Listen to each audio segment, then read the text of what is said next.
Hey guys, tonight we're stepping into the court of the Sun King, Louis XIV.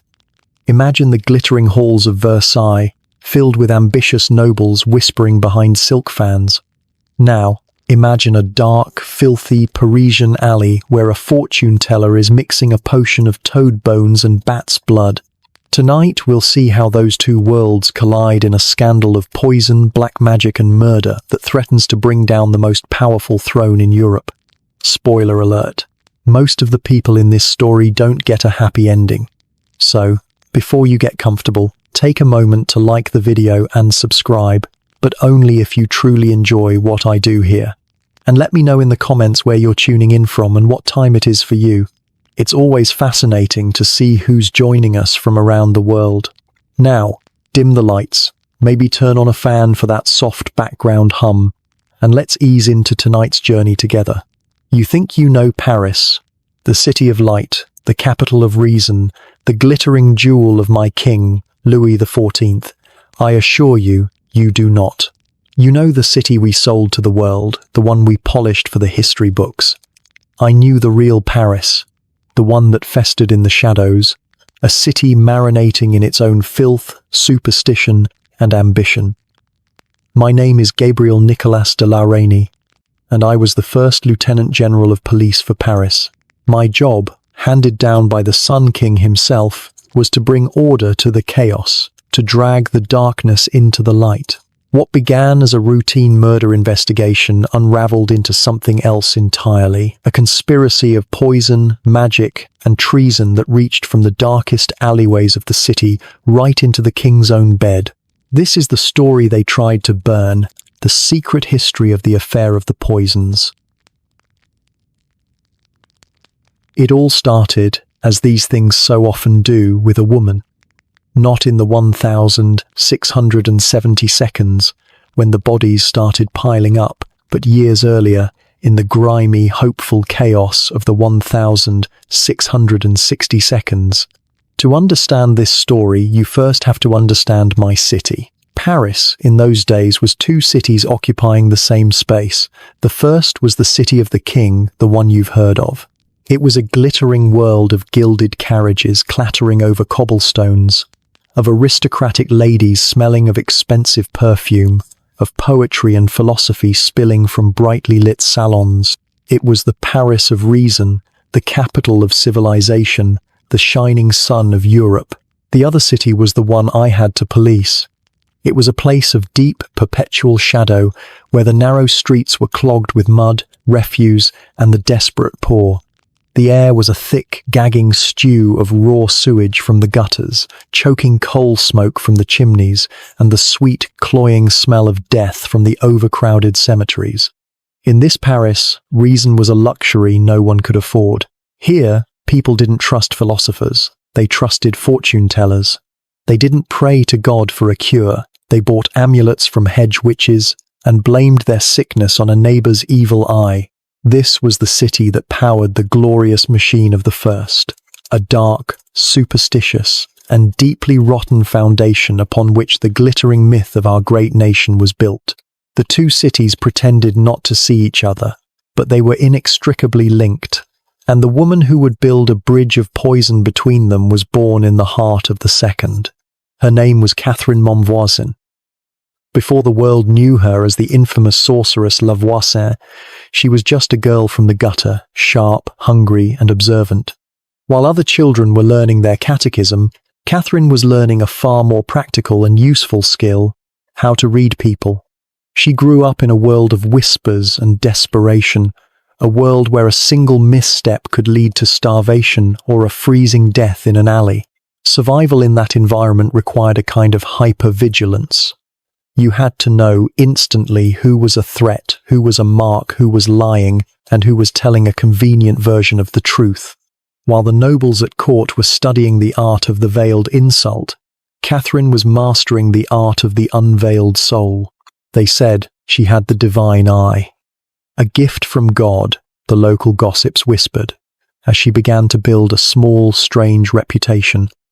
It was, of course, utter nonsense. There was nothing divine about it. What she had was a genius for noticing the details that everyone else missed, and the audacity to speak them aloud.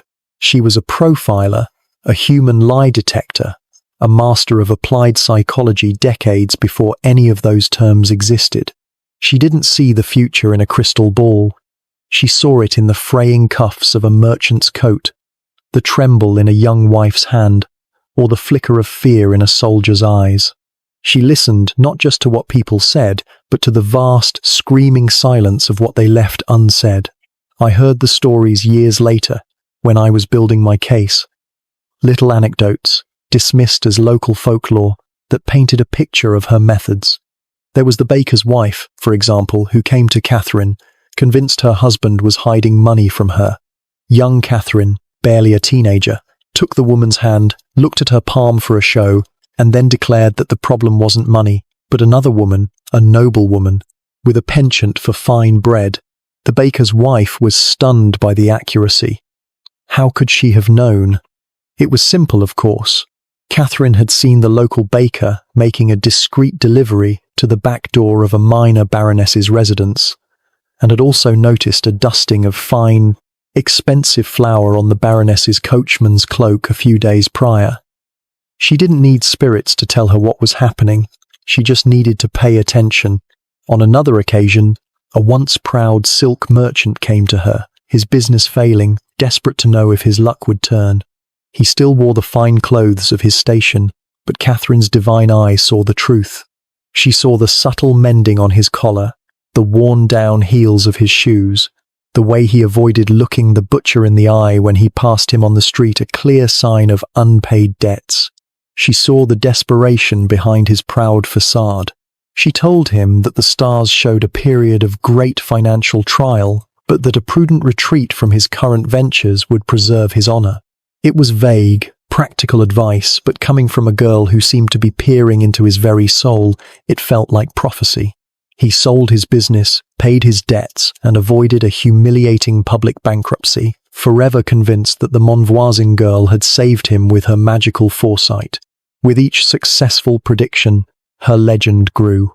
The whispers became a reputation. The girl with the divine eye could see your fate. She could find your lost items. She could tell you if your love was true. The people of her neighborhood, steeped in a culture of superstition and desperate for any semblance of control over their chaotic lives, flocked to her. They didn't see a clever, observant girl making logical deductions. They saw a miracle, because a miracle is always so much more comforting than the simple, brutal truth. Catherine, for her part, learned a crucial lesson. She learned that what people wanted was not truth, but reassurance. They didn't want to be told that their problems were the result of their own bad decisions or simple bad luck. They wanted to be told that their fate was written in the stars, in the lines of their hands, in a world of spirits and symbols they couldn't see, but that she, and only she, could interpret for them. She was beginning to understand that in a city built on lies, there was no more profitable commodity than a beautifully told one.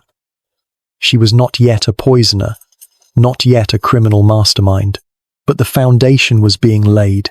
The city, in its desperate, foolish hunger for magic, was creating its own monster.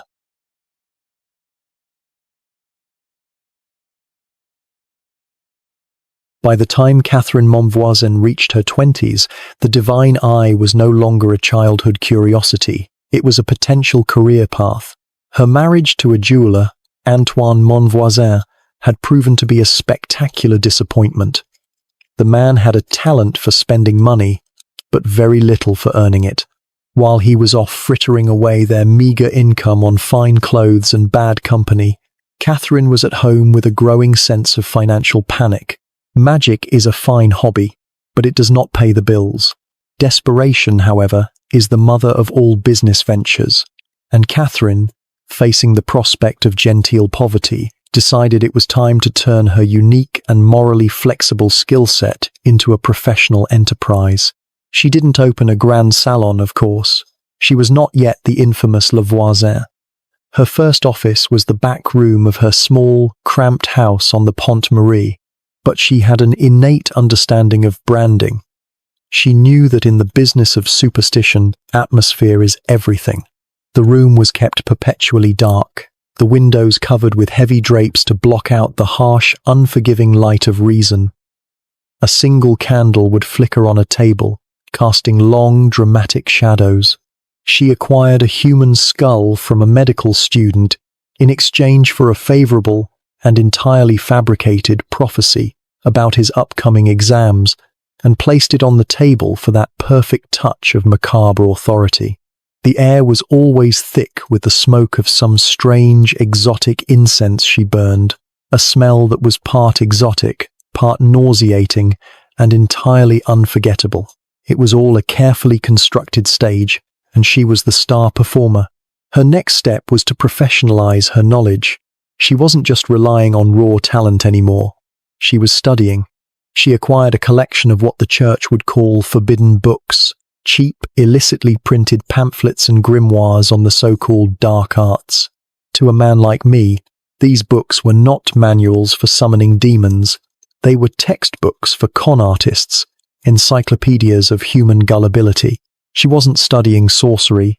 She was studying a very old and very effective form of marketing. She learned the pseudo-science of physiognomy, the art of reading a person's character from their face. A man with a high forehead was intellectual. A woman with a dimpled chin was amorous. A person with close-set eyes was not to be trusted. It was all utter nonsense, of course, but it was a system, a set of rules that gave her pronouncements the weight of academic authority. She became an expert in palmistry. She learned the names of all the lines, the lifeline, the heartline, the headline. She could trace them with a dramatic finger and deliver a pronouncement with chilling confidence. But she knew the real secrets were not in the lines themselves. The calloused hands of a labourer told a story of hardship his proud words would never admit. The soft, pale hands of a merchant's wife told a story of idleness. The bitten fingernails of a young nobleman told a story of anxiety his arrogant posture tried to hide. The lines on the palm were just the script. The hand itself was the real performance. With this framework in place, she perfected her craft. The art of psychological manipulation, what some of you might call cold reading. It was a beautiful and terrible thing to behold. A client, let's say the wife of a nervous bureaucrat, would enter the darkened room, her heart pounding with a mixture of fear and hope. La Voisin would say nothing at first, letting the silence and the skull do their work. She would study the woman, the quality of her dress good, but not the latest fashion, suggesting a fear of financial ruin. The way the woman clutched her purse, a sign of anxiety about money. The slight redness around her eyes, a sign of recent tears.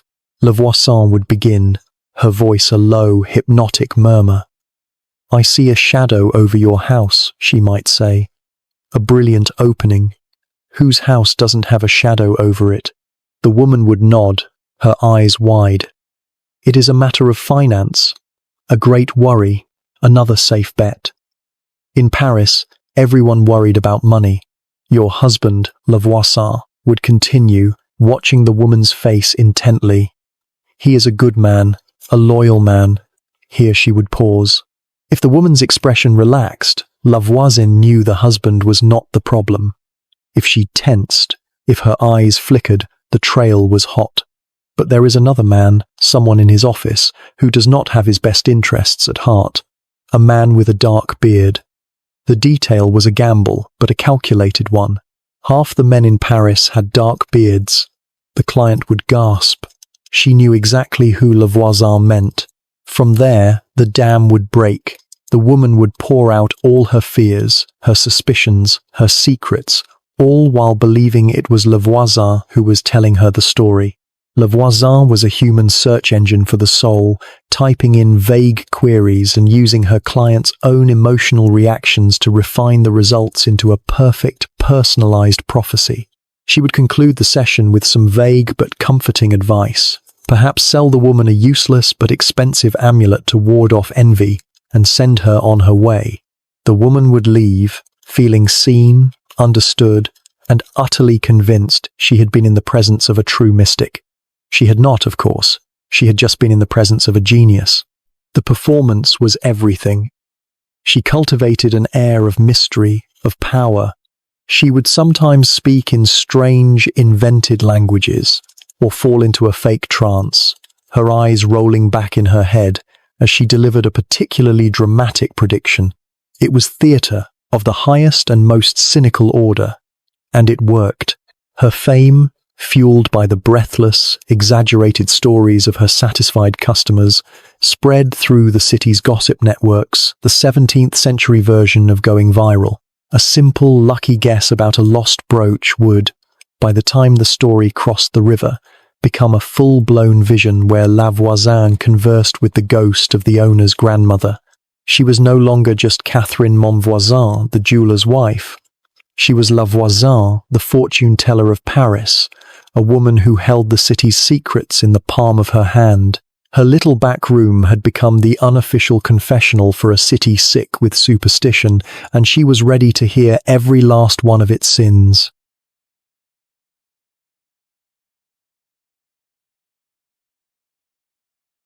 A reputation, in my Paris, was a kind of currency, and La Voisin's was accumulating value faster than the king could raise taxes. A successful prophecy to a fishmonger is just gossip. A successful prophecy to a baroness, however, is an investment. Word of the clever fortune-teller on the Pont Marie began to spread through the one channel more effective than any newspaper, the servant's grapevine. A lady-in-waiting would hear it from a footman, who heard it from a coachman, who heard it from his cousin who lived near La Voisin's shop. The stories, polished and exaggerated with each retelling, finally reached the ears they were always destined for, the ears of the bored, the desperate, and the powerful. The VIP started to arrive. As a policeman, I can tell you that a crime among the common folk is a tragedy. A crime among the nobility is a political crisis. When I learned the names of the people who were making their way to her door, I knew this was no longer a simple matter of a clever charlatan fleecing the public. This was a matter of national security. They came by night, of course. You wouldn't see the Duke of Luxembourg's official carriage parked in a slum. Instead, it would be an unmarked black coach, its coat of arms covered, drawn by horses stripped of their noble livery. They would arrive cloaked and veiled, their faces hidden as if they were going to a secret assignation with a lover, which, in a way, they were. They were beginning an illicit affair with the dark, comforting promises of superstition. La Voisin, for her part, proved to be a master of discretion. She understood her new business model perfectly. She wasn't just selling prophecies anymore. She was selling secrets. Her silence was now her most valuable asset, and she guarded it like a dragon guards its gold. Let me paint you a picture.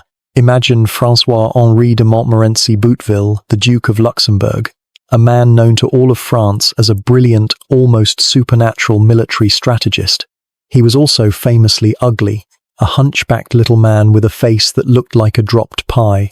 He was one of the king's most valuable generals, but at court, he was a subject of mockery for his appearance. A man like that, drowning in a sea of beautiful, useless aristocrats, is a man consumed by ambition.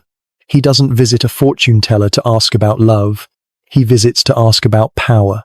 I can see him now, sitting hunched in La Voisin's darkened room, the candlelight glinting in his intelligent reptilian eyes. He would ask, "Will my next campaign against the Dutch be a success? Or does the king truly value my counsel? Or does he laugh at me behind my back?" La Voisin wouldn't have offered him military advice. She would have offered him something far more potent: validation. She would have looked at his palm and declared that the line of Mars, the line of war, was so deep and clear that his victory was preordained by the heavens themselves. She would have warned him of a rival at court, a handsome man with a quick smile, who speaks ill of you in the king's ear. A description so vague it could apply to half the men at Versailles, but so specific in the Duke's paranoid mind that he would know exactly who she meant. He would leave her shop not with a battle plan, but with a renewed sense of his own destiny, his ego polished, his suspicions confirmed. He had just paid a fortune to be told a more elegant version of what he already believed. That is the genius of a true con artist.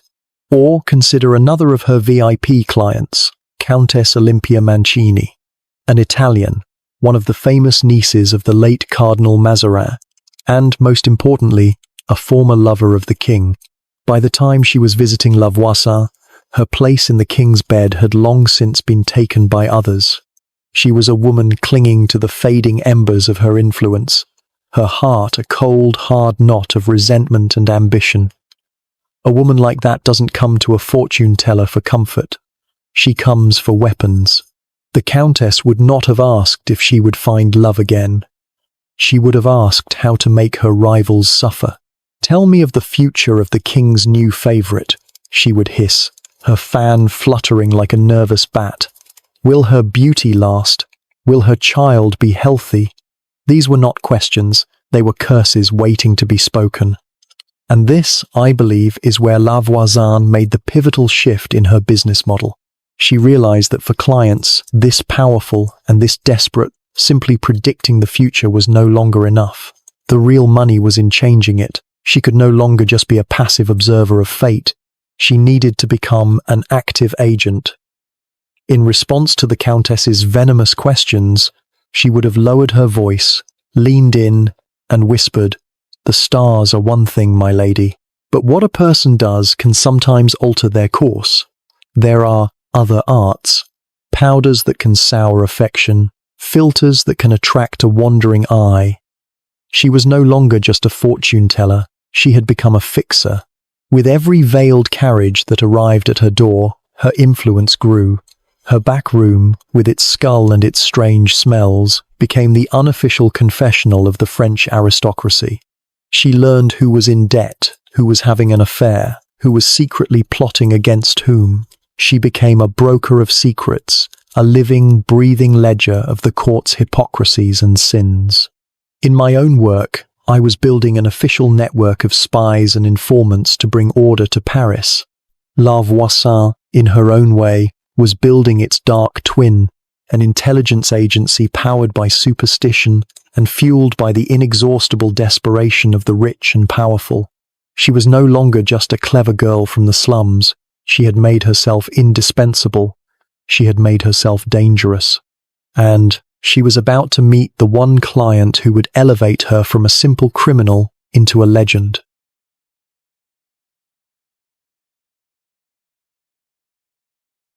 While La Voisin was building her dark little empire on the secrets of the nobility, the primary generator of all those secrets was holding court in his own, much larger and infinitely more dangerous den of intrigue.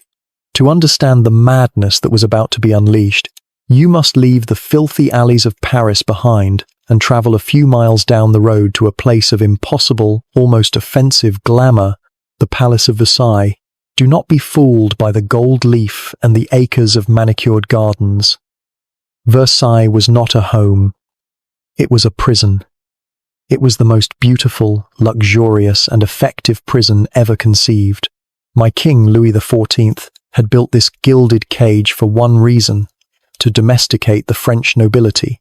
He had learned the lessons of his ancestors, who had to fight bloody civil wars against ambitious dukes and counts. Louis's genius was to realize it is much harder for a man to plot a rebellion against you when you have him engaged in a full-time, life-or-death struggle over who gets to hold your shirt while you're getting dressed. He brought his nobles to Versailles, gave them apartments, and buried them under a mountain of etiquette so complex and so absurd that it consumed their every waking moment. The daily life of the court was a performance, a minutely choreographed ballet of bowing and scraping, where a single misstep could mean social ruin. Your entire political career could be made or broken based on whether you were permitted to watch the king eat his soup. It was psychological warfare disguised as a fancy party, and at its center was the architect of it all. Louis XIV was not a man, he was a brand. He was the first truly modern celebrity, a master of public relations who understood that power was not just about having the biggest army, but about telling the best story. And the story he told was that he was France. He called himself the Sun King, and he had the marketing budget to make it stick. Every statue, every painting, every poem, every new wing of the palace was another piece of propaganda designed to reinforce the central, unshakable truth of his reign, that he was the sun and the rest of humanity were just pale, insignificant planets orbiting his magnificent glow. He was the living embodiment of divine order, a god on earth. This was his public face. His private life, however, was a glorious, chaotic, and deeply human mess. At the heart of this mess was his marriage. The Queen of France, Maria Theresa of Spain, was a political transaction, a living, breathing peace treaty designed to end a long and tedious war with the Spanish. She was a quiet, deeply pious woman who found herself trapped in the world's most decadent and sinful court. Her primary functions were, in this order, to be Spanish, to produce a male heir, and then to fade gracefully into the background. Having accomplished all three with dutiful efficiency, she was expected to spend the rest of her life attending mass, playing cards with her ladies-in-waiting, and pretending not to notice the revolving door of beautiful young women entering her husband's bedchamber. To the court, she was a respected but utterly irrelevant piece of royal furniture. The real power, the real drama, and the real position that every ambitious woman at Versailles coveted was not that of the queen, but that of the maîtresse en titre, the official chief royal mistress. You must understand, this was not a shameful secret. It was a recognized, public, and immensely powerful position. The official mistress had her own lavish apartments at the palace, a title, vast estates, a budget that could rival a government ministry, and, most importantly, the king's ear. She was the gatekeeper to the most powerful man in the world. If you wanted a petition heard, a promotion for your son, or a rival's career quietly ruined, you did not go to the queen, you went to the mistress. It was the most influential and the most precarious job a woman could hold in France. The salary was astronomical, the perks were divine, but there was no job security. Your entire career lasted only as long as you could hold the notoriously short attention span of the king, and the competition was ferocious. The court was a permanent, silent audition. Every beautiful new face, every clever turn of phrase in the drawing room, every graceful dancer at the evening ball was a potential threat, a future rival. The king's affection was a tide that ebbed and flowed, and the history of his reign was written in the names of the women he had loved and, inevitably, discarded. Before our story truly begins, there was the gentle Louise de la Vallière, who had held his heart for years before her piety and guilt became too tiresome for him. He had loved her, but when he grew bored, he cast her aside, promoting a new woman and leaving Louise to retire to a convent to spend the rest of her days praying for his soul. Her fate was a public and brutal lesson to all who would follow. The king's love was a glorious, life-giving light, but the king's boredom was a cold, absolute, and final darkness. This was the world you entered when you sought the king's bed. It was a glittering snake pit, where love was a currency, ambition was a virtue, and every smile hid a dagger. And into this dangerous, intoxicating arena, a new player was about to step, a woman with the beauty, intelligence, and ruthless ambition to win the game, a certain Marquise de Montespan.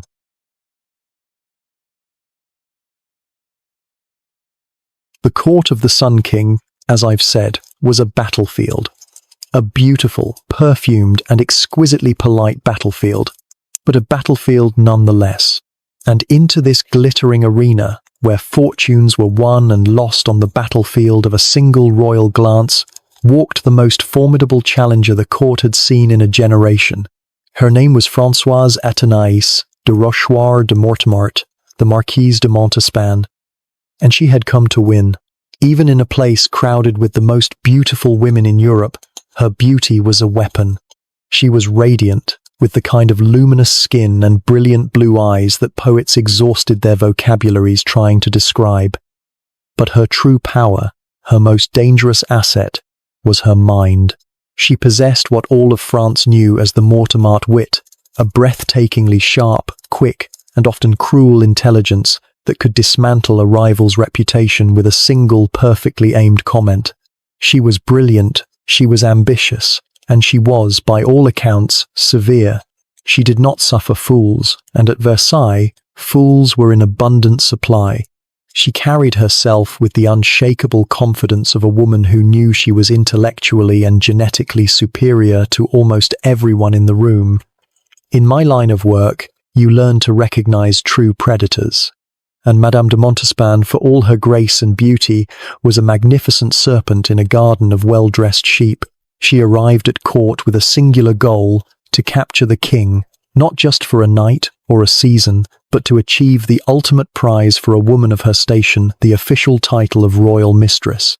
There was only one problem: the position was already filled. The king's heart, at the time, belonged to the gentle, doe-eyed Louise de la Vallière, a woman who had the misfortune of possessing a genuine conscience. And so, for years, Madame de Montespan was forced to watch from the sidelines. As a lady in waiting to the Queen, she was always close to the sun, but never able to feel its warmth. She was separated from her destiny by a glass wall, forced to watch another, lesser woman enjoy the power and affection that she believed was rightfully hers. For a woman of her ferocious pride, this was a special kind of hell. Her opportunity, when it came, was a strange one. The king, in his infinite capacity for creating complicated domestic arrangements, had fathered an illegitimate child with another woman. This child, a boy, needed a governess, someone of noble birth, impeccable reputation, and, most importantly, absolute discretion. For reasons that likely involved a great deal of subtle political maneuvering on her part, the role was given to Madame de Montespan. On the surface, it was a demotion, a nanny's job, but strategically, it was a masterstroke. It gave her a legitimate, unimpeachable reason to be in the king's private orbit. It meant the king would now have to see her, to speak with her regularly. She had her foot in the door. She was convinced that once he was exposed to her wit and beauty up close, he would be unable to resist. She was wrong. The king's indifference was a force of nature, a wall of regal disinterest that her sharpest wit and most dazzling smiles could not penetrate. The visits began, and each one was a fresh and exquisite form of humiliation. The king would enter the nursery, his eyes shining with paternal affection. But that affection was directed entirely at his son. He would sweep the boy into his arms, ask about his lessons, his health, his toys, and you, Madame de Montespan, would stand to the side, a silent, beautiful, and utterly invisible fixture in the room. He would address you, of course, with the cool, formal politeness he used with all his servants. "Is the boy well, Marquise? He seems to be thriving under your care." He would look at you, but he would not see you. You were the help. You were the well-born, intelligent, and completely ignored nanny. Imagine the silent, burning rage of it all. You are one of the most brilliant and beautiful women in France, and the most powerful man in the world looks at you as if you are a piece of furniture. You would prepare for his visits for hours, choosing the perfect dress, rehearsing a witty opening line, only for him to walk past you, his gaze fixed on the child, your carefully prepared brilliance dissolving into the empty air. He would stay for an hour, discussing the boy's future, and then he would leave, with a polite nod in your direction, to return to the apartments of his actual mistress, Louise. Each visit was another twist of the knife, a reminder of your failure, of your powerlessness. A woman like that, a woman of such monumental pride, does not handle rejection well. Her unrequited love for the king curdled into an all-consuming obsession. It wasn't just his heart she wanted, it was his validation. He was the sun, and his indifference was a personal eclipse, a negation of her very existence. To be seen by him, truly seen, was to exist. To be ignored was to be nothing. This obsession began to eat away at her famous confidence. Despite her beauty, she would look in the mirror and wonder what she was lacking.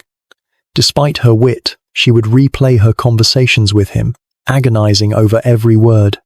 The king's indifference had found the one tiny crack in her armor of self-assurance and was prying it open, filling her with a creeping self-consciousness she had never known. She had tried everything. She had displayed her wit in the salons, her beauty at the balls, her devotion in the nursery. She had played the game by the established rules of the court, and she had failed. A lesser woman might have given up, accepted her fate as a beautiful but overlooked courtier. But Madame de Montespan was not a lesser woman. If the rules of the game in the world of light were not working in her favor, then she would have to find a new game, one played in the world of shadows. Her pride was wounded, her heart was desperate, and her ambition was ravenous. She was a woman at her breaking point. And a desperate, powerful woman is the most dangerous creature in the world. She was ready to do anything, to pay any price, to consult any power that could give her what she wanted. And as it happened, there was a woman in Paris who specialized in just that sort of transaction.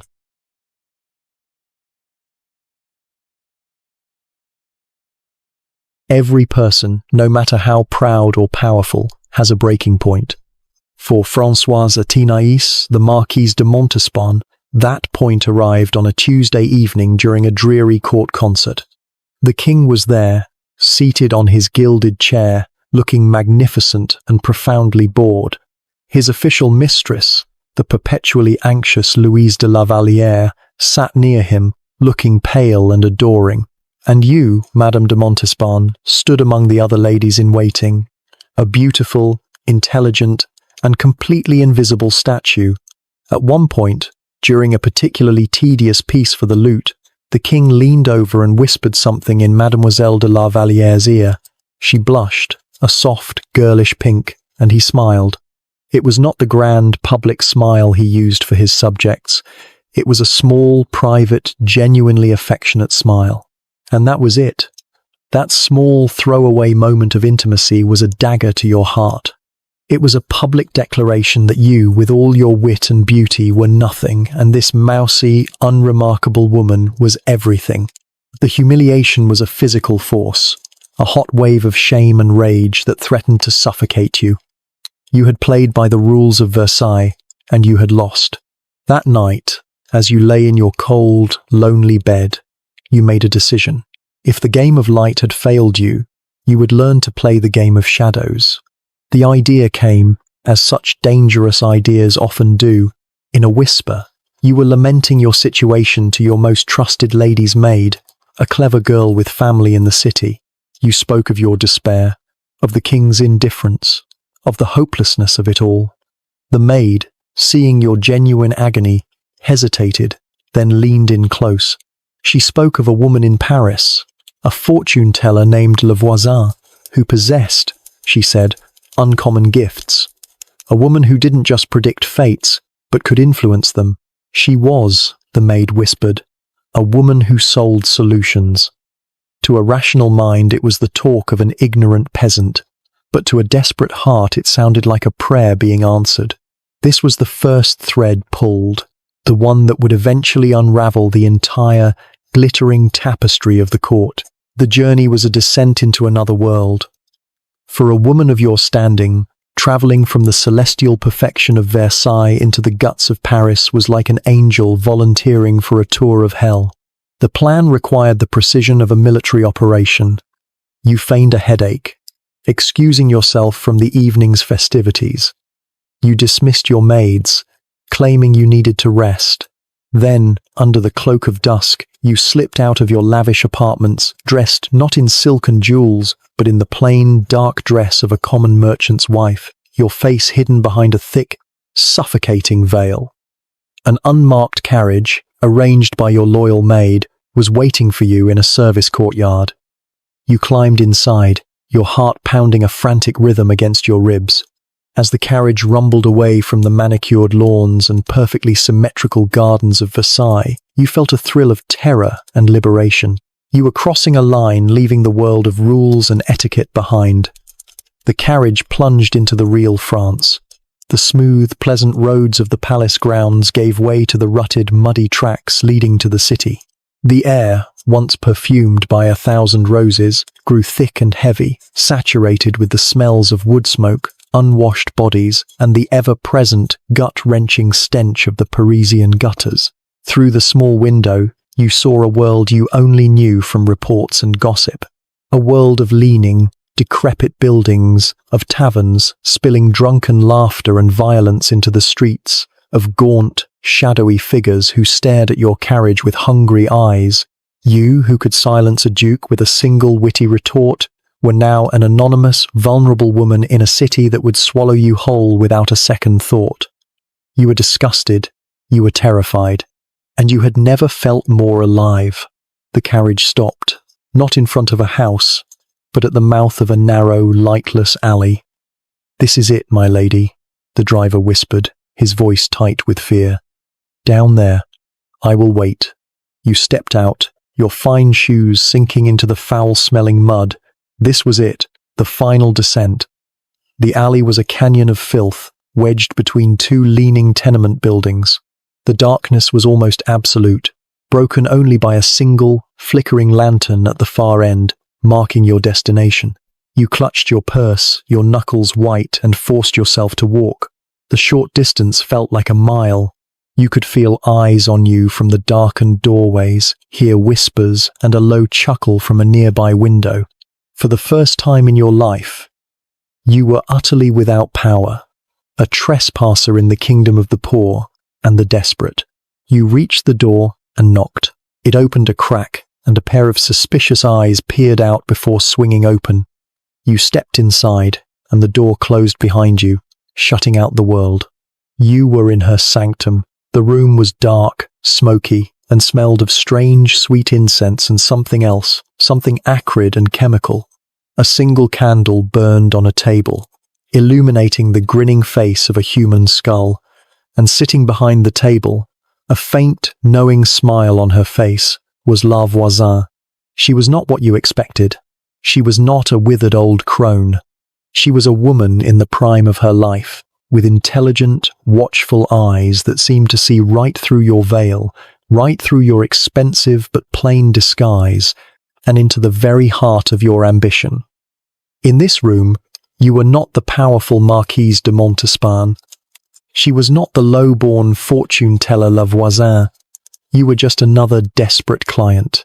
And in here, she was the queen. "You are troubled, my lady," La Voisin said, her voice a low, confident purr. She did not ask your name, the unmarked carriage, the fine quality of your common dress, your desperation, it all told her who you were. You seek the heart of a great and powerful man, a man who stands closer to God than any other. She paused, letting the words hang in the air, but his eyes are turned toward another. A woman with a gentle face, but a hold on him you cannot seem to break. You stared at her, your blood turning to ice. How could she know? It was a trick, of course, a brilliant performance. All of Paris gossiped about the king and his mistress. But in that dark, claustrophobic room, it felt like magic. It felt real. Your carefully constructed composure, the severe and witty facade you presented to the court, crumbled. Before this strange, powerful woman, you were just Françoise, a woman in love, a woman in pain. The confession, when it came, was a torrent, a flood of all the humiliation, the frustration, the desperate longing you had kept locked away. You told her everything. When you were finished, a single tear tracing a path down your cheek, you looked at her, your voice a raw whisper. "I do not want to know my future," you said. "I want you to change it." La Voisin's smile widened. The deal was about to be struck. The greatest lady in the land had just officially solicited the services of the queen of the underworld. Your two worlds had finally, fatefully collided.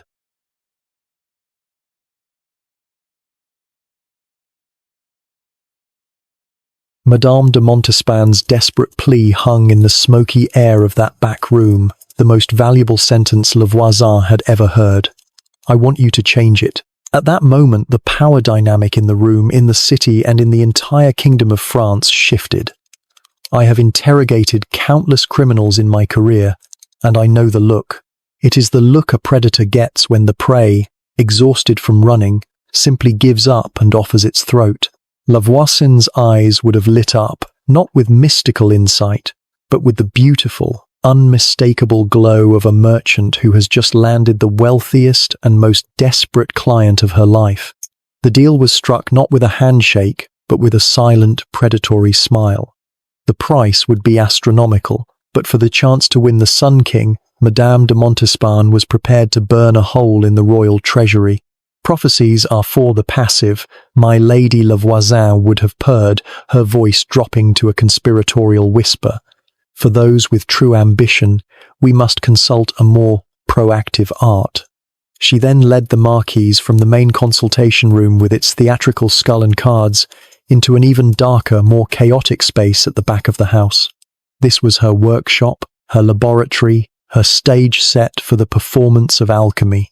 If the front room was a theatre, this was the backstage, where the props were made and the illusions were born. The air here was thick and acrid, a nauseating cocktail of sulphur, strange herbs, and something that smelled vaguely like rotting meat. Jars filled with murky liquids and unidentifiable objects lined the shelves. Dried animals, bats, toads, and what looked like a mummified cat hung from the rafters. A large iron cauldron bubbled over a low fire, though I suspect it did so perpetually, for atmosphere rather than for any specific purpose. On a large wooden table, astrological charts were laid out next to a heavy mortar and pestle, stained with the residue of 100 different concoctions. It was a masterpiece of organized chaos, designed to overwhelm the senses and convince any client that they were in the presence of someone who trafficked in the very building blocks of creation. To influence a man of the king's stature, La Voisine began, her voice taking on the tone of a master chef explaining a complex recipe. One cannot rely on simple charms. We must create a powder of powerful sympathies, a concoction that speaks to the base and hidden nature of man. She moved around the room, gathering her ingredients with a surgeon's precision. From one dusty jar, she took the desiccated, paper-thin bones of a toad. For its connection to the earth, she explained, and the things that move in darkness and shadow. From another, she produced the tiny, needle-like teeth of a mole, for its ability to burrow unseen, to find its way into the most secret of places. She was a poet of the grotesque, spinning a mystical narrative around what was essentially a collection of dried vermin. Then she brought out the key ingredient, the one that did the real work. It was a small, sealed vial containing a shimmering greenish powder. And finally, she whispered, a hint of genuine danger in her voice, the dust of cantharides. To the terrified and spellbound Marquise, this sounded like some exotic, magical element. In my world, we knew it by a more common name, Spanish fly. It was a powder made from the crushed carcasses of a specific type of blister beetle. It was a powerful and notoriously dangerous aphrodisiac. In small doses, it was said to provoke an intense, almost uncontrollable lust. In slightly larger doses, it caused agonizing pain, inflammation, kidney failure, and a particularly unpleasant death. This was not a love potion. This was a bizarre and potentially lethal cocktail of folk superstition and a powerful blistering agent. La Voisin was not a sorceress. She was a deeply irresponsible criminal pharmacist. The performance began. She took the toad bones and the mole teeth and placed them in the heavy stone mortar. With a rhythmic, hypnotic motion, she began to grind them with the pestle, her eyes half closed as if in a trance. She began to chant, a low, guttural string of words that were likely complete gibberish, but which sounded ancient and powerful in the flickering candlelight. She was a master of presentation. The potion, as I would later piece together from testimony, was 1 part grotesque animal parts for psychological effect, 1 part powerful and dangerous drug, and 10 parts pure, unadulterated theatre. After grinding the bones and teeth to a fine powder, she carefully added a minuscule, precisely measured pinch of the Spanish fly. She mixed it all together, her hands moving with the practiced ease of a master craftsman, or, more accurately, a master criminal. She worked for nearly an hour, the entire process, a silent, mesmerizing performance for her audience of one. When she was finished, she had produced a small amount of a coarse, greyish-green powder. She carefully poured it into a small folded piece of parchment and sealed it with a drop of black wax. This was it, the weapon, the key to the king's heart. She presented the packet to Madame de Montespan, whose hands trembled as she took it. But the product was nothing without its instructions, the final brilliant piece of the psychological puzzle. "This is a powder of immense power," Voisin said, her voice grave. "It must be used with care. You are to place a tiny pinch, no more than you can hold between your thumb and forefinger, into his food or his wine. It is best done in the evening when his mind is at rest from the affairs of state. And when you do it," she said, leaning in so close the marquise could smell the garlic on her breath, "you must think of nothing but your love for him. You must pour all of your desire, all of your will into the act. Your heart must be pure and your focus absolute. Do you understand?" Of course you understand. It was brilliant. The ritualistic instructions, the focus on intent, the specific timing, it all served to deepen the illusion. If the potion worked, it was because of Voisin's magic. If it failed, it was because Madame de Montespan had not been focused enough, her heart not pure enough. It was a perfectly designed, no-fault system for a con artist. More importantly, it gave the marquise a sense of control, a feeling of active participation in her own destiny. She wasn't just drugging the king, she was performing a sacred act of will. Madame de Montespan left the shop that night, clutching the small wax-sealed packet as if it were the crown jewels. She stepped out of the filthy alley and back into the unmarked carriage, a woman transformed. The fear and disgust she had felt on the journey in were now replaced by a new, terrifying and exhilarating sense of hope. She had descended into the underworld and had emerged with a weapon forged in darkness. The most powerful court in the world, the very heart of the Age of Reason, was about to be influenced by a bag of dust containing ground-up toad, rodent teeth, and beetle carcasses, all mixed together by a criminal genius in a Parisian slum. And I, in my office across the city, had no idea that the greatest case of my career had just been set in motion. Madame de Montespan returned to the gilded cage of Versailles, a changed woman. She was no longer just a courtier. She was a conspirator, a gambler holding a single terrifying card.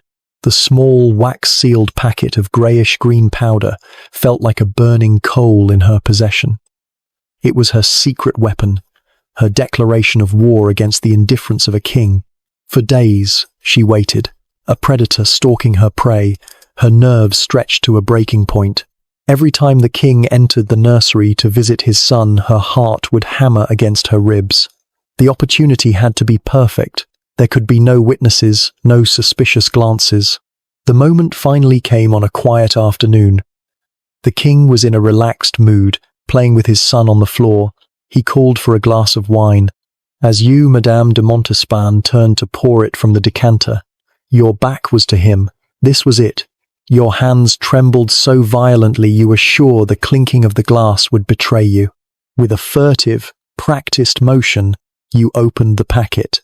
You took a tiny pinch of the powder, a mixture of toad bones, mole teeth, and the all-important Spanish fly, and let it fall into the deep red of the wine. It dissolved instantly, leaving no trace.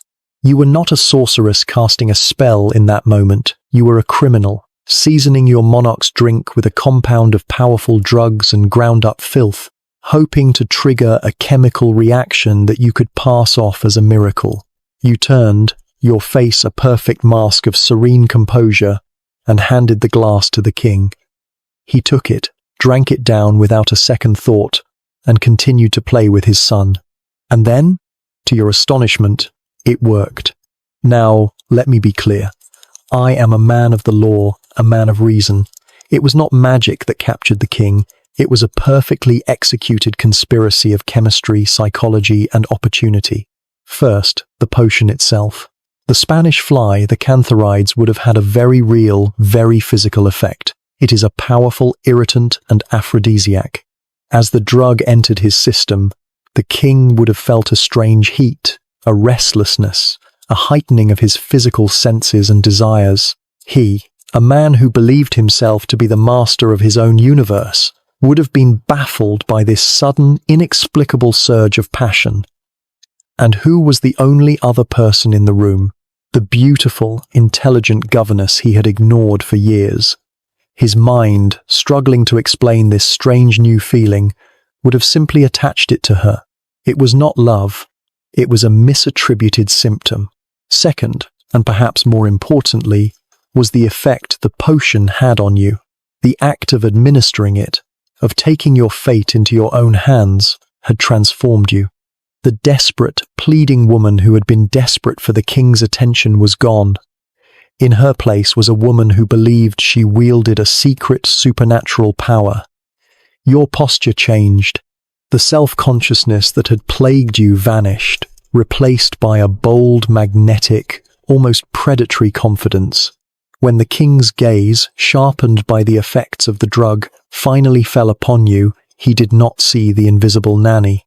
He saw a magnificent, challenging, and utterly captivating woman who looked at him not with the fawning adoration he was used to, but with the cool assurance of someone who knew a secret.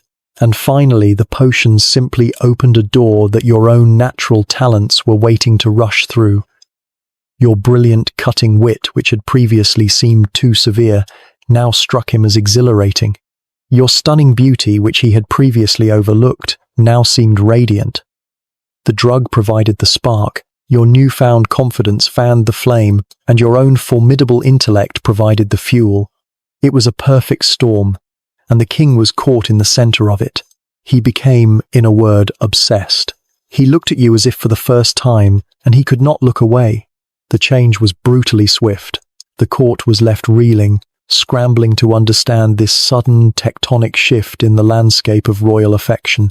The gentle, long-suffering Louise de la Vallière was unceremoniously discarded. Her tears and pleas were no match for the ferocious, confident passion of her rival. Within months, you, Madame de Montespan, were installed in a magnificent suite of apartments at Versailles, directly adjoining the king's own. You had won. You were now the Mistress en titre, the official mistress, the uncrowned Queen of France. What followed were 3 golden years, the height of your reign. Your power was absolute. You were not just the king's lover, you were his closest confidant, his intellectual partner.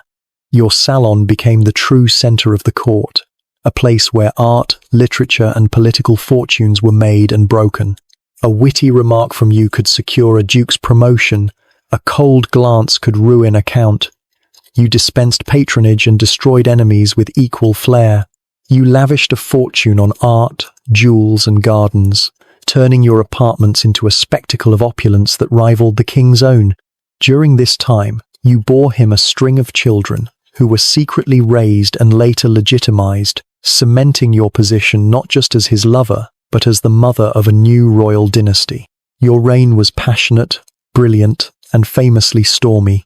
You and the king would engage in dazzling verbal spars and furious arguments, your relationship a volatile mixture of intellectual combat and obsessive passion. But your entire empire was built on a foundation of fraud and fear. In your heart, you did not attribute your success to your own wit or beauty.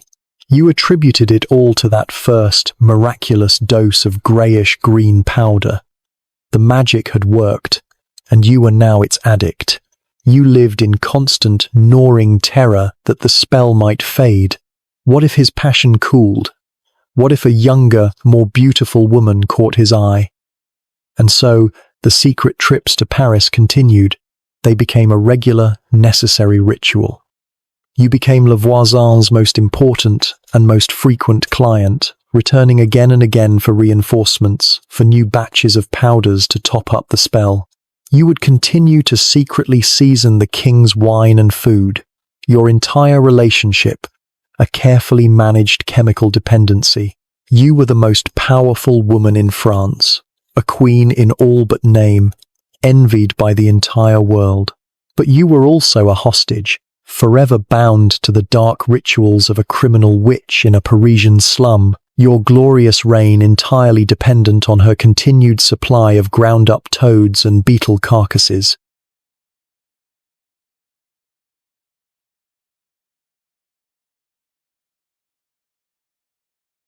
In the court of the Sun King, love was a commodity with a notoriously short shelf life.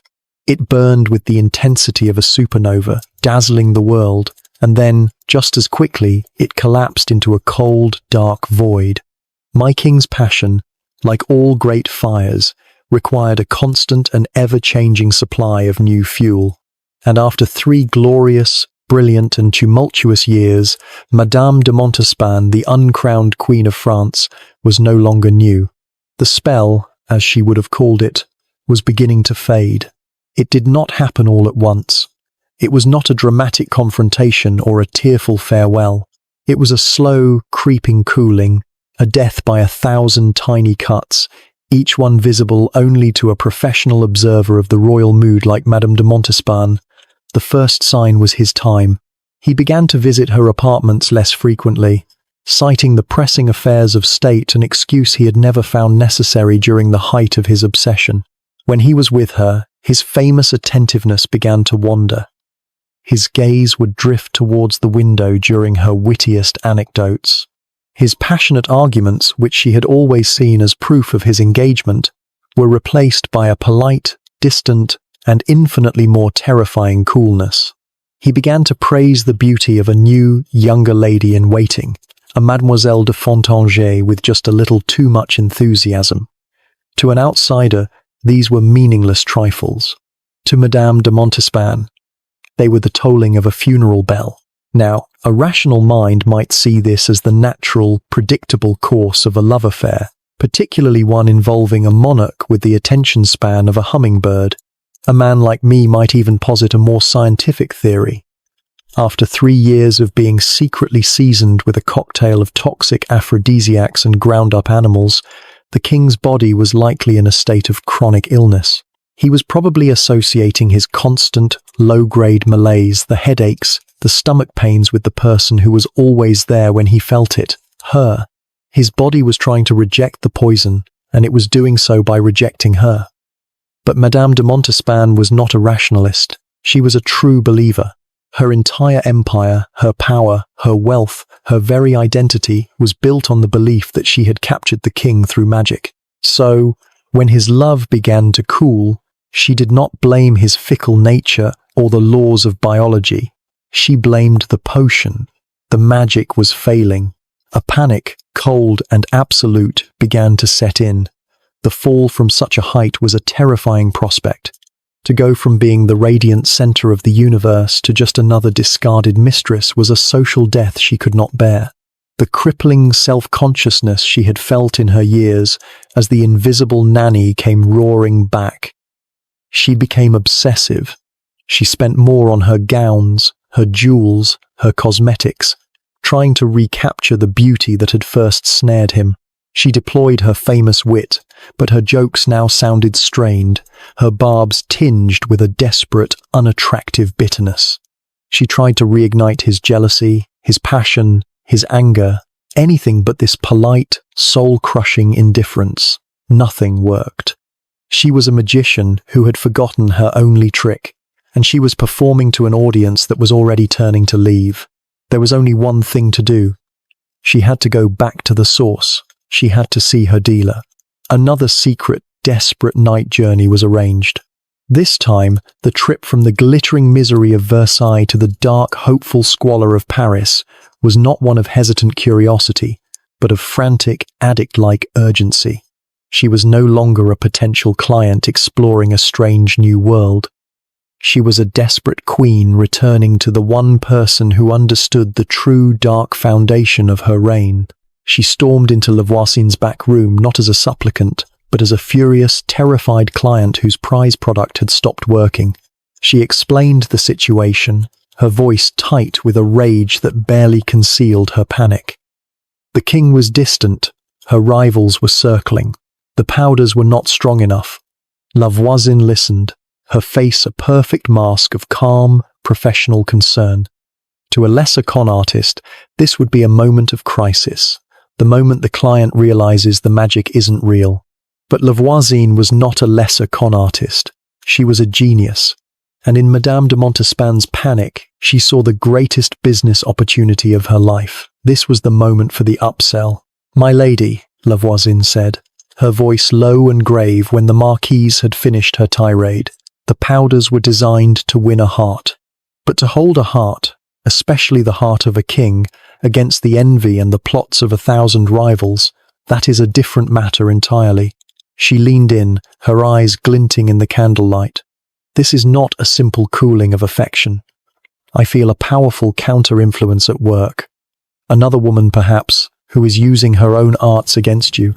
Or perhaps the jealousy of your enemies at court has created a poison of the spirit, which is weakening the effect of my simple filters. It was a brilliant diagnosis. It was unprovable. It shifted the blame from her own failing product to a new, more powerful enemy. And, best of all, it required a new, more powerful, and vastly more expensive solution.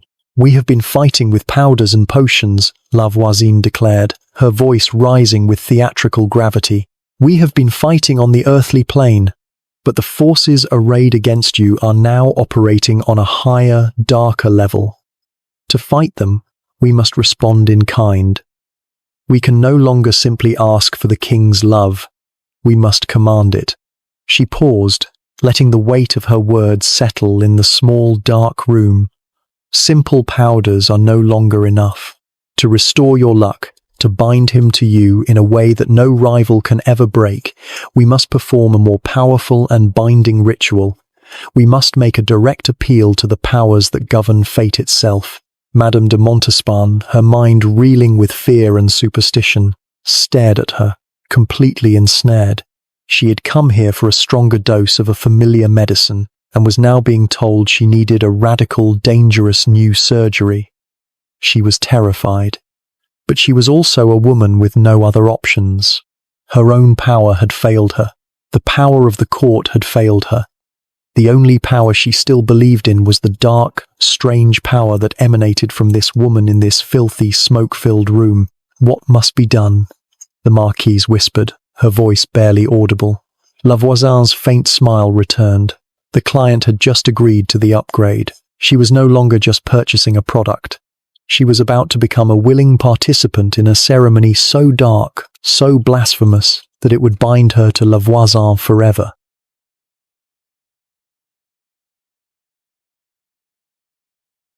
In my long career as a policeman, I have waded through the very worst of humanity's filth. I have seen the aftermath of street brawls, investigated cold-blooded murders for a handful of coins, and listened to the confessions of men who would kill their own brother for an inheritance. I thought I had seen the full spectrum of human depravity. I was wrong. The next step in Madame de Montespan's desperate campaign for the king's heart was a descent into a kind of darkness so profound, so utterly depraved, that it still strains the limits of belief. She had tried wit, she had tried beauty, she had tried a sordid little potion of ground-up animals. Now, on the advice of her spiritual guide, she was about to try blasphemy, sacrilege, and murder. The summons from Voisin came with secret, terrifying instructions. This would not be a consultation in the usual back room.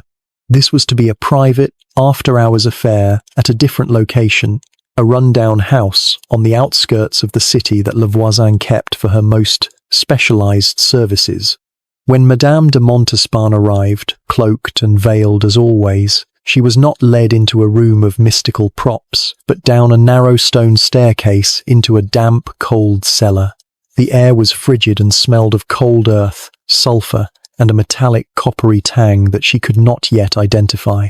The room had been transformed into a crude, blasphemous chapel. The walls were draped in black cloth. The only light came from flickering black candles that cast dancing, monstrous shadows.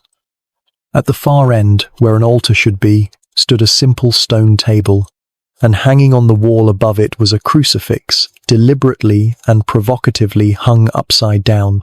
Two other figures were waiting for her in the gloom. One was Voisin, her face a mask of solemn, theatrical gravity. The other was a man I would come to know well, a defrocked priest by the name of Abbé Guibourg.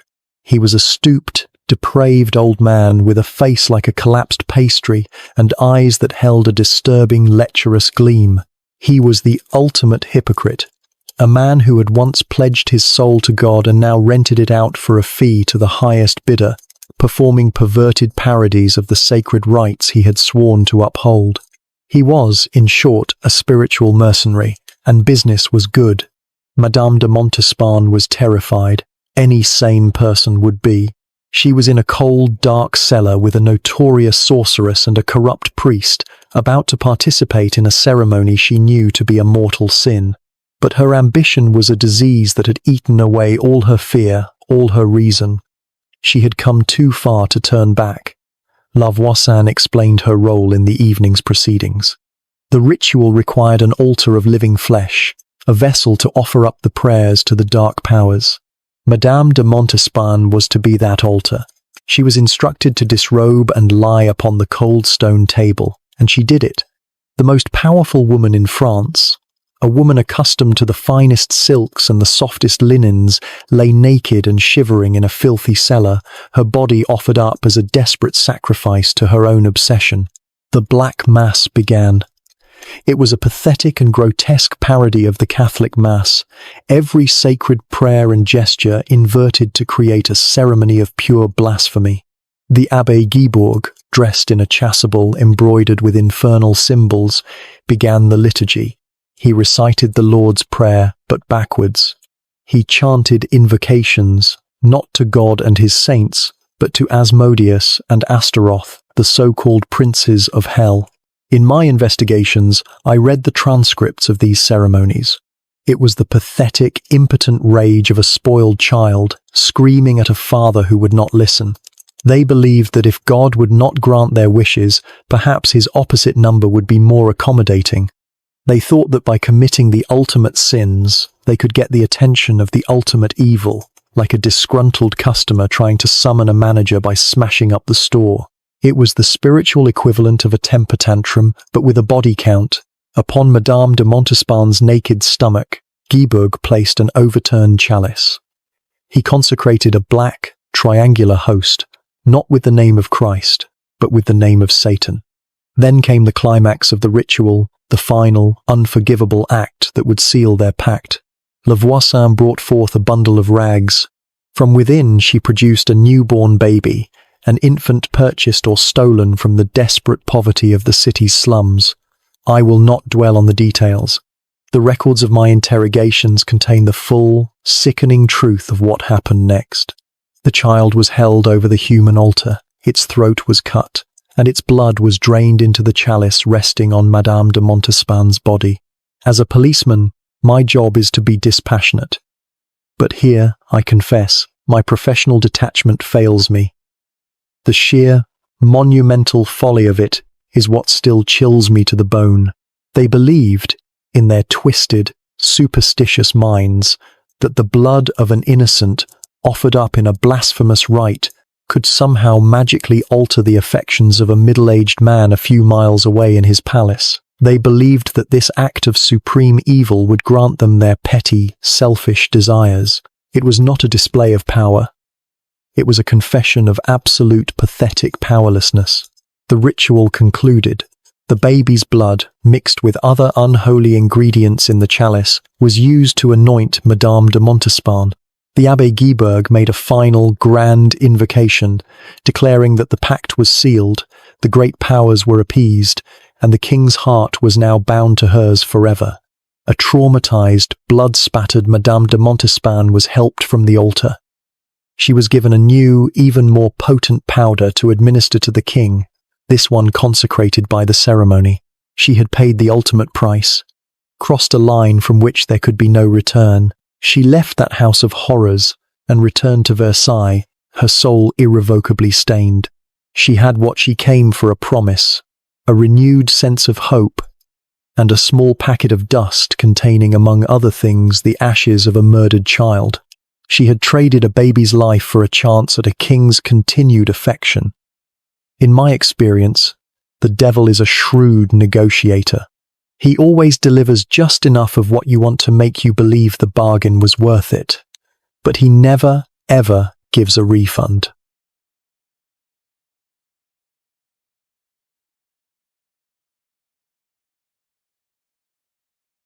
The Black Mass was more than a blasphemous ritual. It was a business transaction.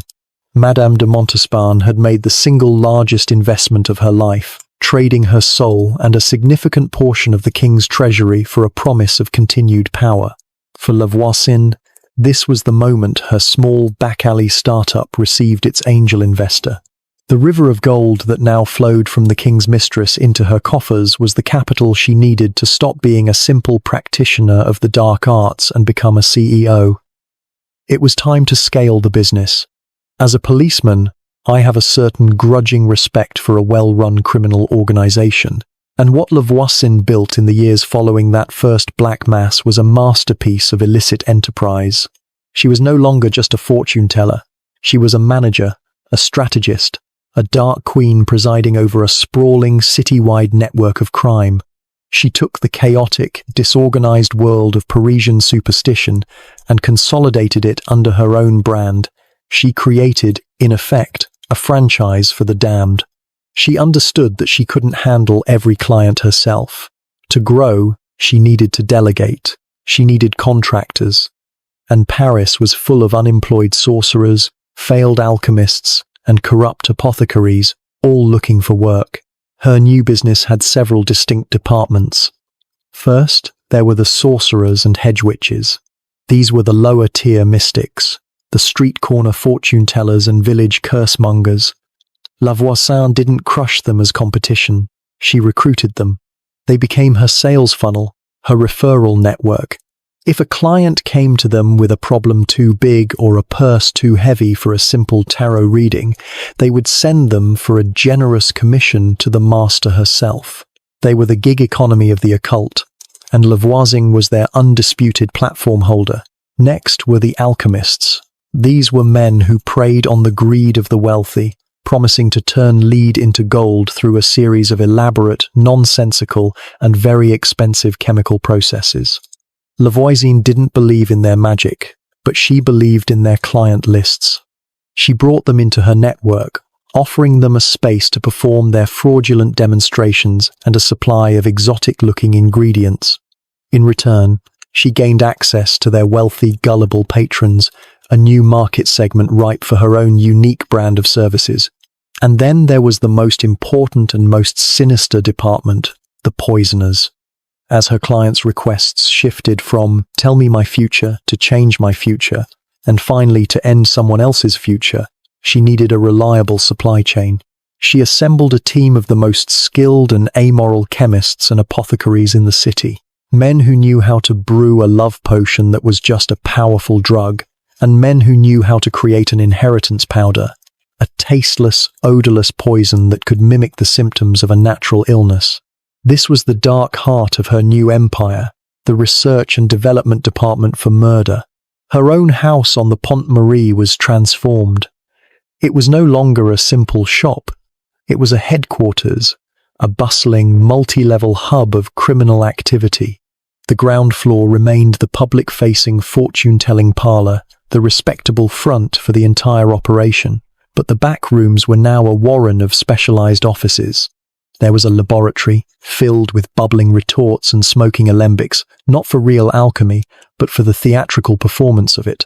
There was a storeroom, a pharmacopoeia of sin, stocked with everything from dried toads and human bones to industrial quantities of arsenic and mercury. And in the cellar, where the black masses were held, there was a furnace, always burning, used not only for effect, but for the discreet disposal of failed experiments, and, I suspect, other, more human, evidence.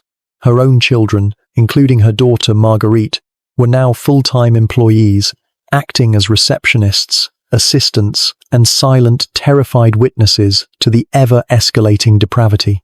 With this new infrastructure in place, Voisin could offer a full, diversified menu of services, a solution for every sin.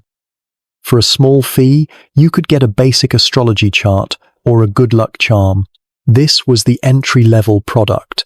For a bit more, you could purchase a love potion or a powder to cause impotence in a romantic rival morally grey, but difficult to prosecute. For her wealthiest and most desperate clients, she offered the premium tier. This included arranging dangerous, illegal abortions for noble women in trouble. And, of course, her most exclusive service, the poudre de succession, the inheritance powder, had a wealthy old uncle who was taking a bit too long to die. Was a rival standing between you and a title. Le Voisin could provide a discreet, effective, and entirely untraceable solution. What I found most chilling, as my investigation later uncovered the sheer scale of it all, was how routine it became. This was not a world of shadowy figures making hushed deals in graveyards. This was a business. Clients would come to Le Voisin to arrange a murder with the same casual, business-like demeanor they would use to commission a new portrait or order a new gown. A wife tired of her husband, a son impatient for his inheritance, a courtier jealous of a rival. They would sit with her, discuss the problem, negotiate a price, and leave with a small, neat packet of powder. Evil had become a commercial transaction. It had become normalized. Le Voisin was now at the absolute zenith of her power. She was the untouchable crime lord of Paris, the secret queen of the city's underworld. Her web of superstition and poison extended from the poorest slum to the highest echelons of the nobility.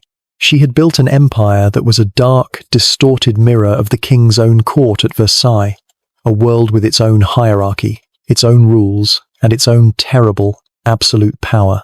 And I, in my office, was just beginning to hear the first whispers of its existence, the first faint rumors of a network of poisoners operating in my city.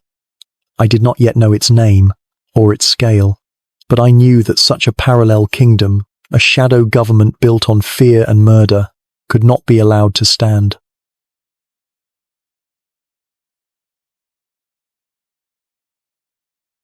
To understand the sheer scale of Le Voisin's operation, you must first understand her business model.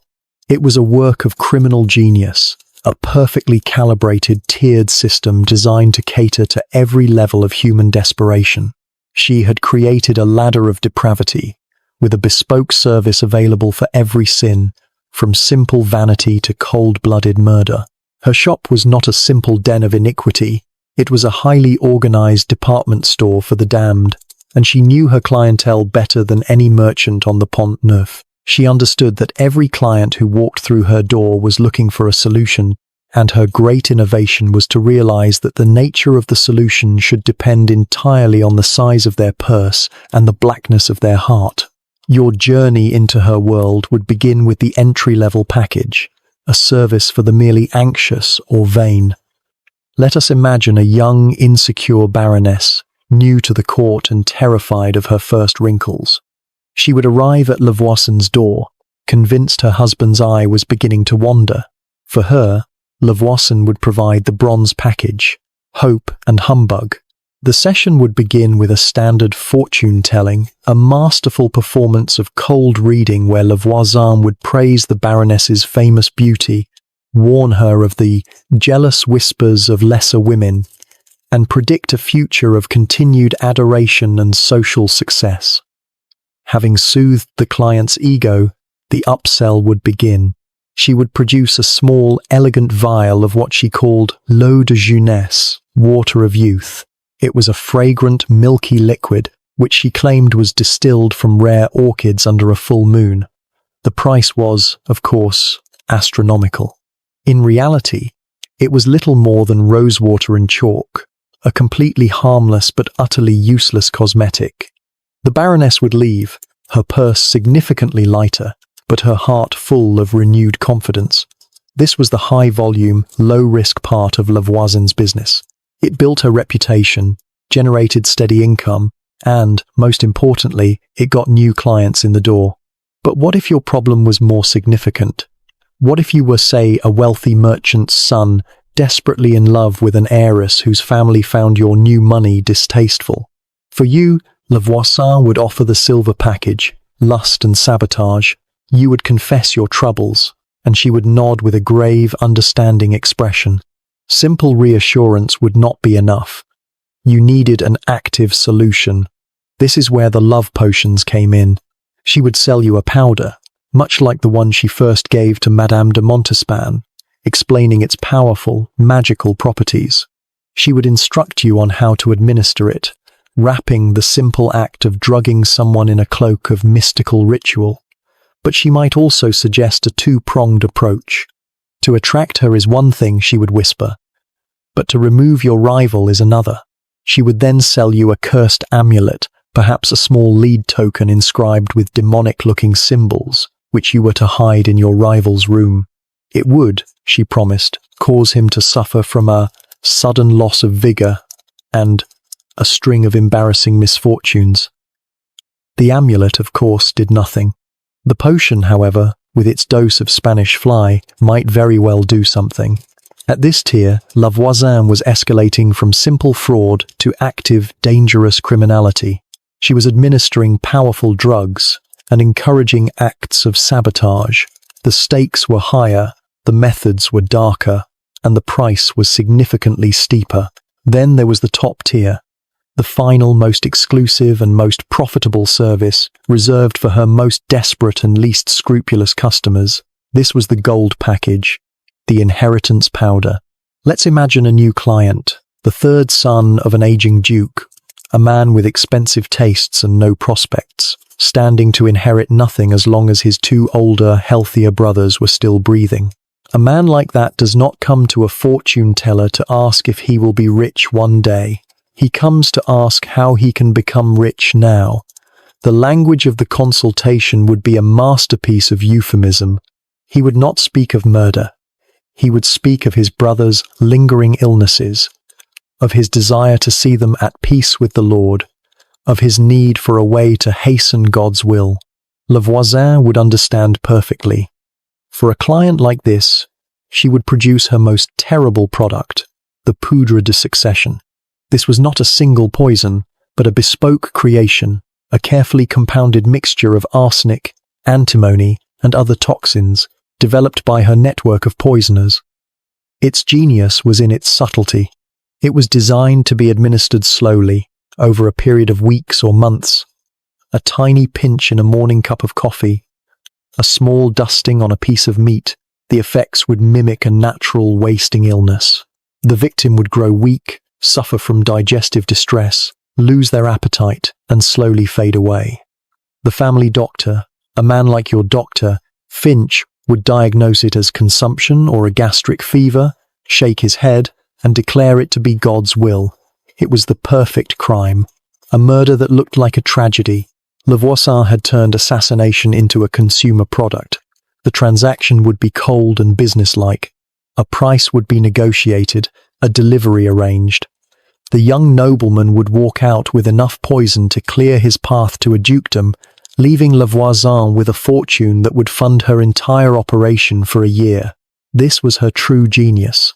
She was a master of reading her clients, of understanding the precise depth of their depravity, and of upselling them from one level of sin to the next. A client might come in for a simple palm reading and, after a few carefully placed questions and suggestions, walk out with a down payment on a patricide. She didn't create the darkness in their hearts. She simply recognized it, gave it a name, and offered it a professional, well-packaged solution. My investigation would later reveal that these transactions were happening every week all over Paris, involving wives who wanted to be widows, merchants who wanted to eliminate their competition, and courtiers who saw poison as just another tool of political advancement. La Voisin was not the source of the city's sickness. She was just its most successful merchant. She had looked into the dark, sinful heart of my city and realized that there was a fortune to be made. She didn't create the demand for evil. She just provided a very efficient, very professional, and very, very deadly supply.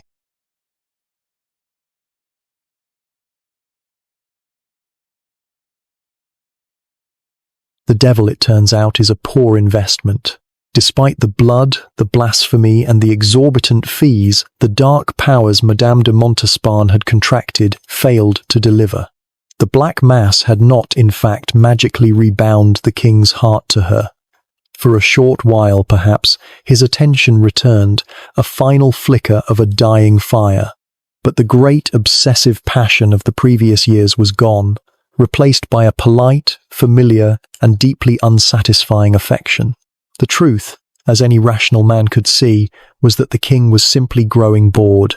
The devil, it seems, can offer many things: sin, damnation, a very expensive bill, but he cannot cure a middle-aged monarch's wandering eye.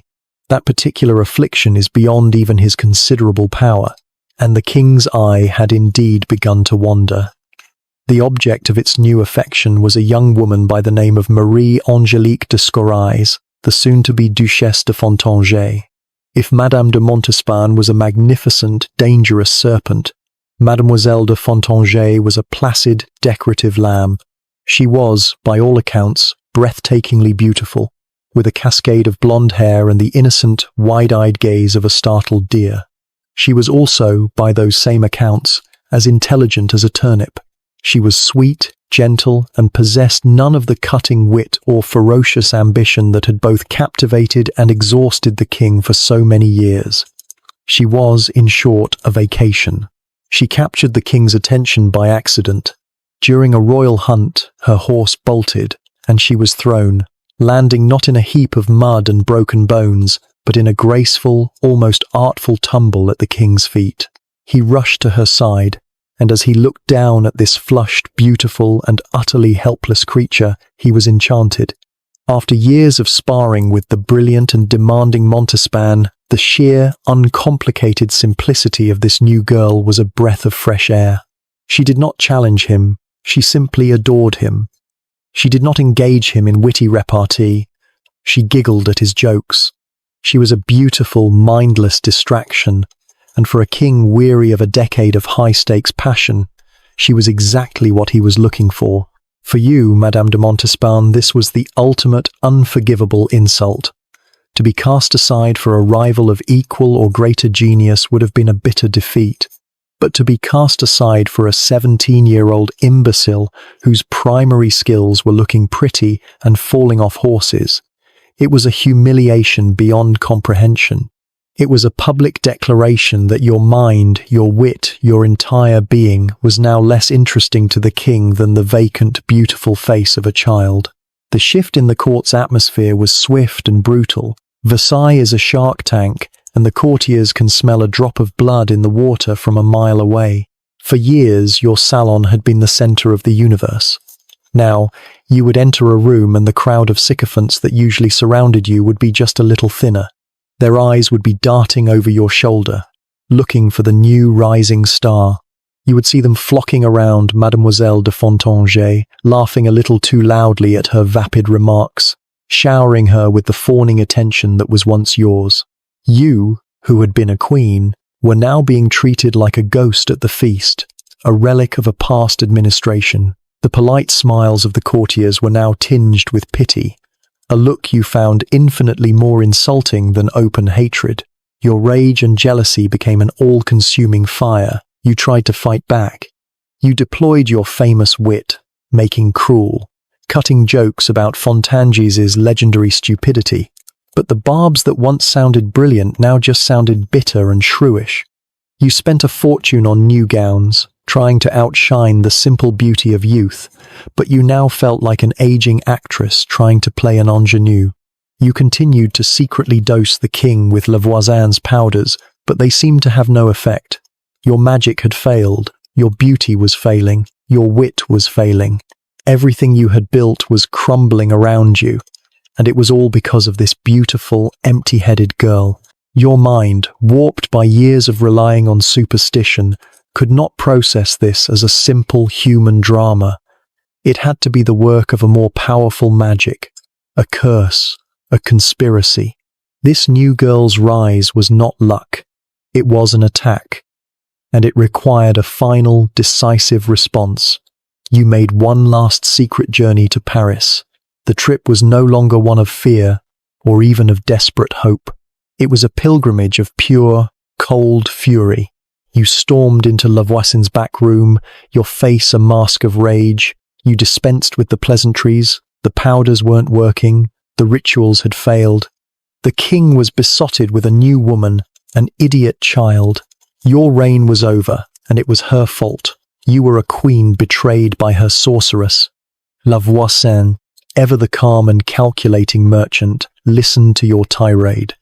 She could have made more excuses, blamed your technique, or tried to sell you an even more elaborate and expensive ritual.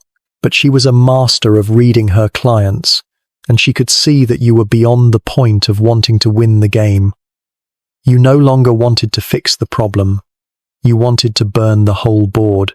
When your furious rant was over, there was a long, heavy silence in the dark room. Voisin looked at you, her eyes watchful. "What is it you truly want, my lady?" she finally asked.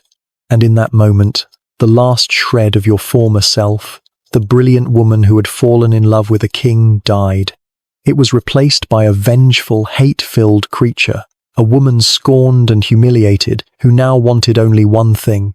The object of her obsession was no longer the king's love, but the king himself. Her thinking, as far as my investigation could later piece it together, was the toxic, tyrannical logic of a person who has had absolute power and cannot bear to lose it. If she could not have him, then no one could.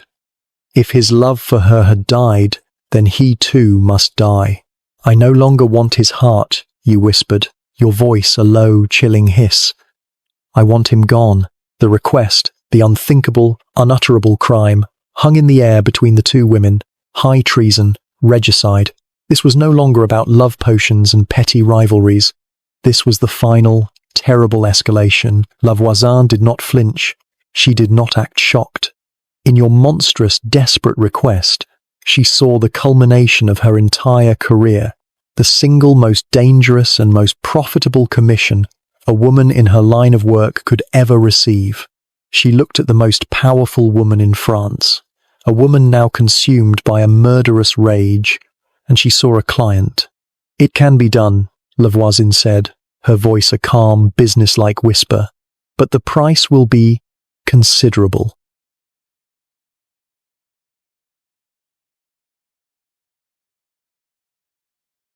The request had been made. The line had not just been crossed, it had been obliterated. Madame de Montespan, the uncrowned Queen of France, had officially commissioned the murder of her king. In my line of work, you become a connoisseur of human wickedness. I have seen men kill for a loaf of bread, for a handful of coins, for a perceived slight in a tavern. I have investigated countless grubby little murders born of greed and jealousy, but this was different. This was not a crime of passion committed in a dark alley. This was high treason, regicide, an attempt to assassinate the living symbol of France itself. Voisin and Madame de Montespan were no longer a clever con artist and her desperate client. They were now partners in the single most dangerous business in the world. The first matter of business, as always, was the price. The fee for murdering a king, as you can imagine, was not insignificant. Voisin, holding the ultimate piece of blackmail material, could have named any price, and she did. The sums that passed from Montespan to her would have funded a small army. With the contract signed and the first payment made, Voisin, the CEO of Sin, turned her considerable intellect to the practical problem of project managing a regicide. The central challenge was one of access. Louis XIV was the most powerful and public man in the world, which also made him the most protected. His life was a never-ending performance, but one surrounded by layers of security, both formal and informal. You couldn't simply walk up to him with a knife. You would be cut down by a dozen Swiss guards before you got within 10 feet. You couldn't poison his food at a state banquet. Every dish was prepared in a secure kitchen and often tested for poison before it ever reached the royal lips. To kill the king, you needed a method that could bypass the guards, the protocol, the tasters, and the entire suffocating apparatus of the court. You needed a weapon that didn't look like a weapon. And this is where Voisin's genius for criminality truly shone. The plan she devised was a masterpiece of simplicity and audacity. The weapon would be a piece of paper. The delivery system would be the king's own daily routine. Louis, in his performance as the benevolent father of his people, regularly held public audiences where any subject, from a duke to a commoner, could present him with a written petition. They would kneel, hand him the document, and he would take it, often unrolling it and reading it himself. It was a perfectly ordinary weekly occurrence, and it was the perfect opportunity. The plan was this. La Voisine would present the king with a petition, a seemingly innocent plea for some minor favor. But this petition would be no ordinary document. It would be soaked in a specially designed contact poison. She tasked the most skilled poisoners in her network with a unique challenge to create a substance that was lethally toxic, but that could be absorbed through the skin, leaving almost no trace. The result was a compound of arsenic and other toxins, cleverly dissolved and infused into the very fibers of the paper. Once dry, the paper would look and feel perfectly normal, but it would carry a death sentence. The mechanism of the murder was as subtle as it was brilliant. During the audience, the king would take the petition from La Voisin's hands. As his fingers made contact with the paper, as he unrolled the document, the poison would begin to absorb into his skin. The death would not be immediate. That would be too obvious, too messy. The poison was designed to work slowly, over a period of days or weeks, producing symptoms that would perfectly mimic a natural illness, a wasting fever, a gastric complaint, a failure of the lungs. The royal physicians, a collection of the most prestigious and incompetent doctors in Europe, would rush to his bedside. They would diagnose an imbalance of the humours, they would apply their useless leeches, and they would watch, baffled, as the most powerful man in the world slowly and inexplicably faded away. It was the perfect, untraceable murder, a crime that would be recorded in the history books, not as an assassination, but as a tragedy. La Voisin, in a move of supreme arrogance, decided she would be the one to deliver the petition herself. She was the mastermind, and she wanted to be there, to see it through, to look the Sun King in the eye as she handed him his own death warrant. While her poisoners perfected their deadly ink, she meticulously prepared for her role. She drafted the petition, a believable and well-written plea concerning a fictitious property dispute. She acquired the modest but respectable dress of a common petitioner. She rehearsed her lines, her respectful bow, the humble and desperate look she would adopt. Meanwhile, back at Versailles, Madame de Montespan was living in her own private hell. She had to continue the daily performance of court life, smiling, gossiping, and attending balls, all while living with the terrible, treasonous secret. Every conversation with the king was a grotesque charade. She would look at the man she once loved, the man she now intended to murder, and have to make polite conversation about the weather or the opera. Every day was a gamble. Was this the day she would become a widow, the powerful regent for her son? Or was this the day a guard would appear at her door to arrest her for high treason? She was a woman waiting for a verdict, trapped in the gilded cage she had fought so hard to conquer. Finally, the day of the planned attempt arrived, the 5th of March, 1679. The poison was ready. The petition was written and treated. La Voisin, dressed in her humble costume, made the journey to the Palace of Saint-Germain, where the king was holding his public audiences that day. She carried in her hands a simple, rolled-up piece of paper, the culmination of all her ambition, her genius, and her depravity. She joined the crowd of petitioners, just another anonymous face in a sea of subjects waiting for a moment with their king. Everything was in place. The plan was perfect. The guards were relaxed. The king was just a few hundred feet away, completely unaware that a woman in the crowd was holding his death in her hands. The entire history of France, the fate of a kingdom, now hung on the next few moments.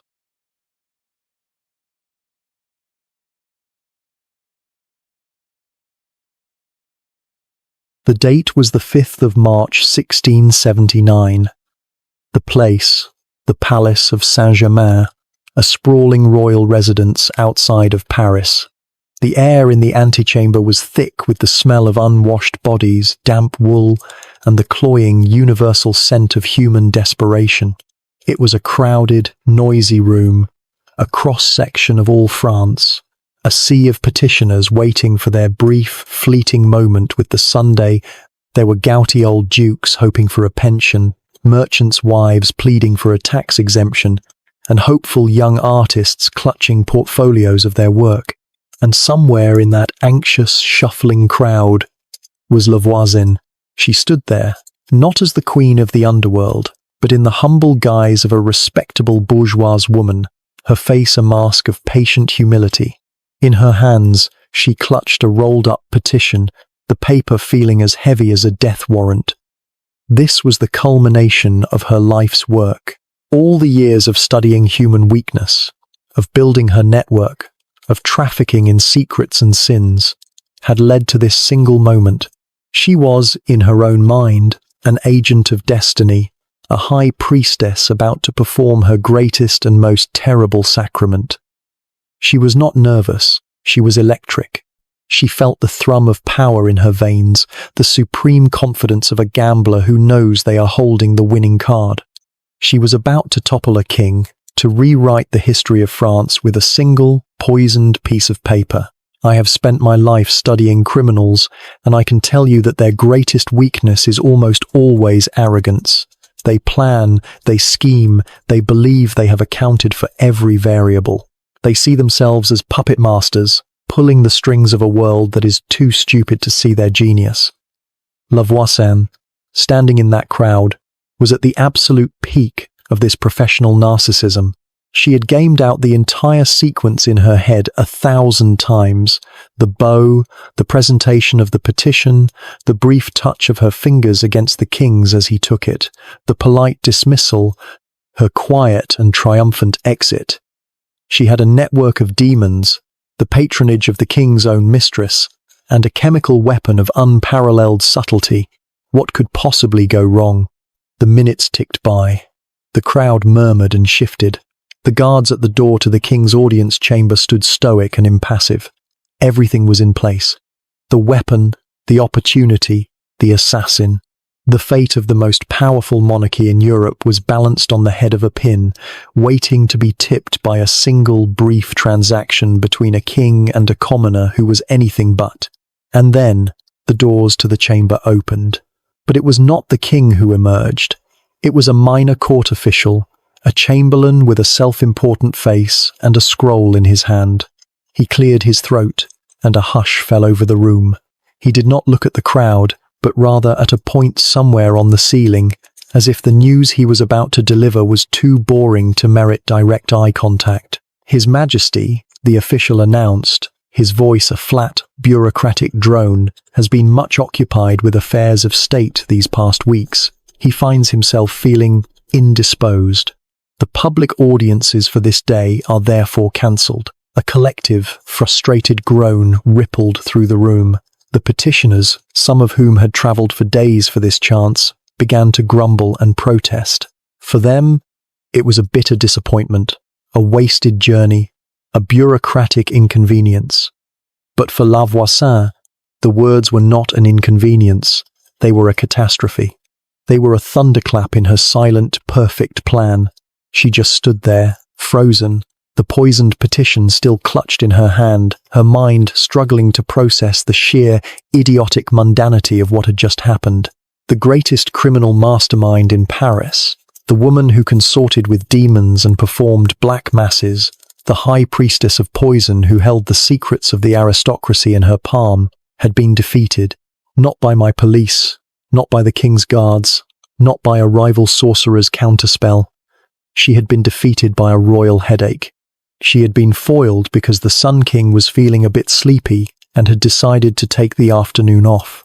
The shock gave way to a cold, professional panic. Her mask of humility slipped, replaced by the hard, flinty look of a cornered animal. The petition in her hand was no longer a key to power. It was a piece of high treason, the single most dangerous object in all of France. She had to get out. She turned, melting back into the grumbling crowd, her movements no longer confident, but furtive and hurried. She made her way out of the palace, every step an exercise in controlled terror, convinced that every guard's glance was one of suspicion, that her name was about to be shouted, that a hand was about to fall on her shoulder. All her meticulous planning, all her brilliant criminal choreography, undone by simple random chance. It is a lesson every policeman learns sooner or later. The most elaborate plots are often foiled not by brilliant detective work, but by sheer dumb luck. Criminals, especially the ones who believe they are geniuses, have no room in their equations for the unpredictable variables of human life, for a sudden illness, a change of schedule, a moment of simple fatigue. Voisin, who believed she could command the forces of hell, had forgotten to account for the possibility that the king might just not feel like working that day. I can only imagine the meeting that took place afterward, when she had to return to Paris and report her failure to the furious and terrified Madame de Montespan. The conspiracy was now in disarray. The weapon had been prepared, the attack launched, but the target had simply not shown up. They were left exposed, their terrible secret still hanging between them, their partnership now curdled with failure and recrimination. Voisin returned to her dark shop on the Pont Marie that night, not as a triumphant regicide, but as a frustrated failure. The poisoned petition was likely destroyed in her furnace, its power dissolving into a plume of toxic smoke. But she was a patient woman, an arrogant one. She would have seen this not as a final defeat, but as a temporary setback. There would be other audiences, other opportunities. She was the great Voisin. Her victory was inevitable. It had merely been postponed. What she did not know, what she could not possibly have known, was that this absurd little twist of fate was the last piece of luck she would ever have. The king's headache had not just saved his life. It had given me, his humble policeman, just enough time. And her time, as it happened, had just run out.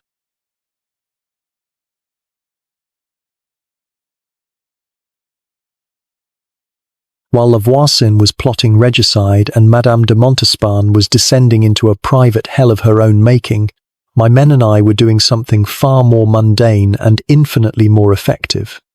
Our jobs. You have heard the story of the demons, the potions, and the black masses. That is the glamorous, operatic version of this affair. Now, let me tell you the part of the story you do not know, the part without the magic, the part with the patient, grinding and deeply satisfying work of the law. This is the story of how we caught them. My investigation did not begin with a grand vision or a sudden insight. It began, as most police work does, in the gutter.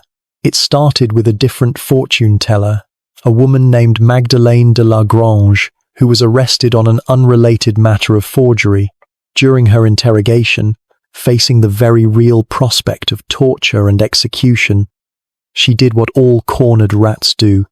She tried to sell a bigger rat. She began to babble about a vast network of poisoners operating in Paris, a conspiracy that reached into the highest levels of society.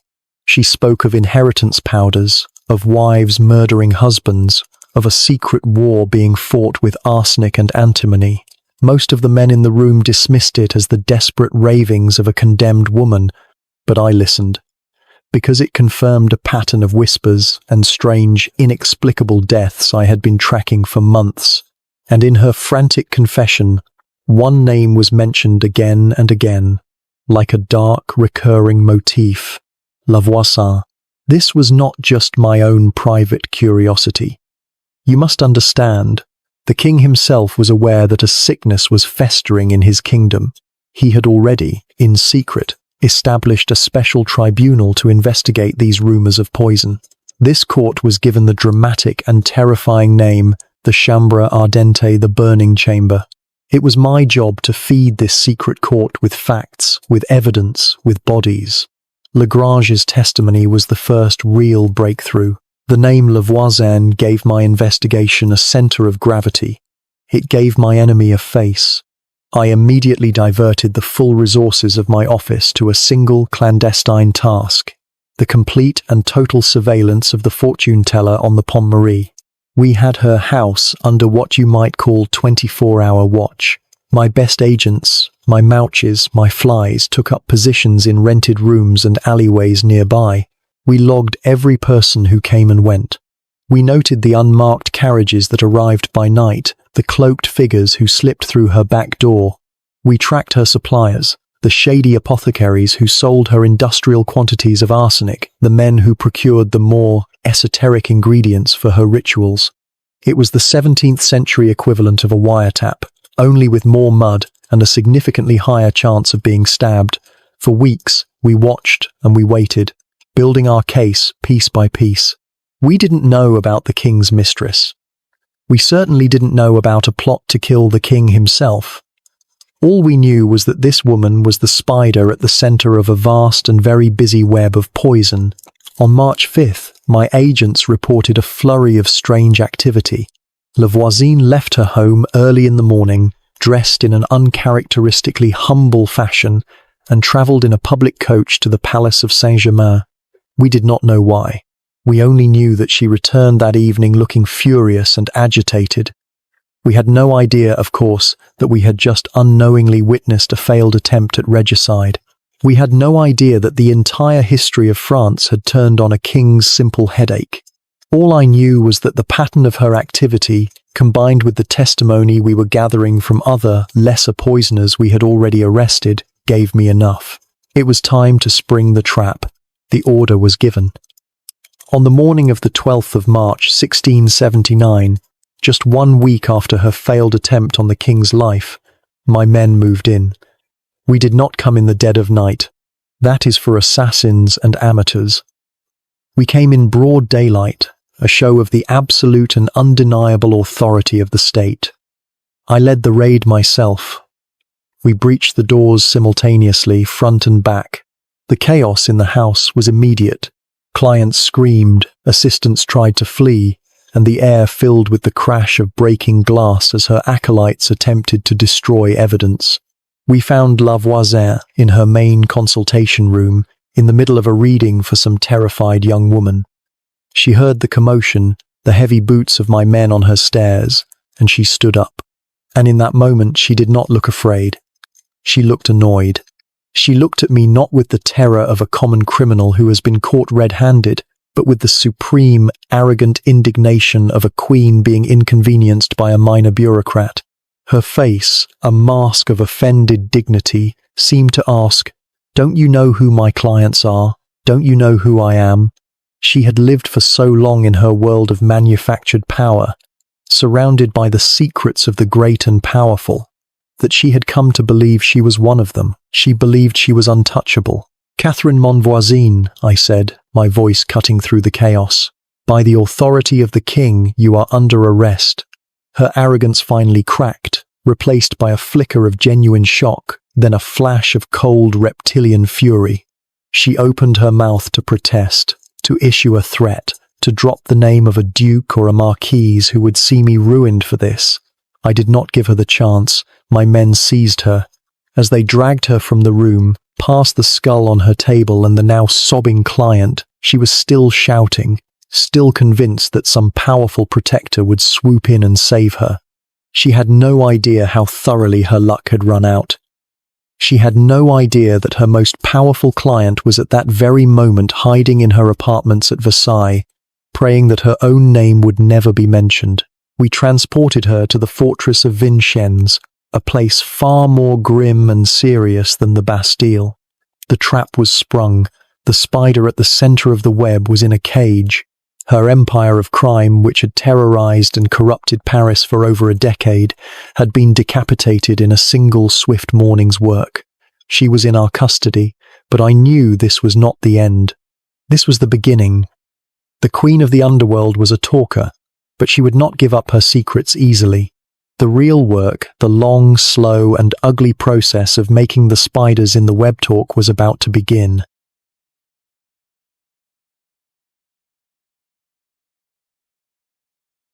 The queen of the underworld was in a cage. We held her in the fortress of Vincennes, a place far removed from the theatrical comforts of the Bastille. Vincennes was a place of cold stone, of grim silence, of serious and final business.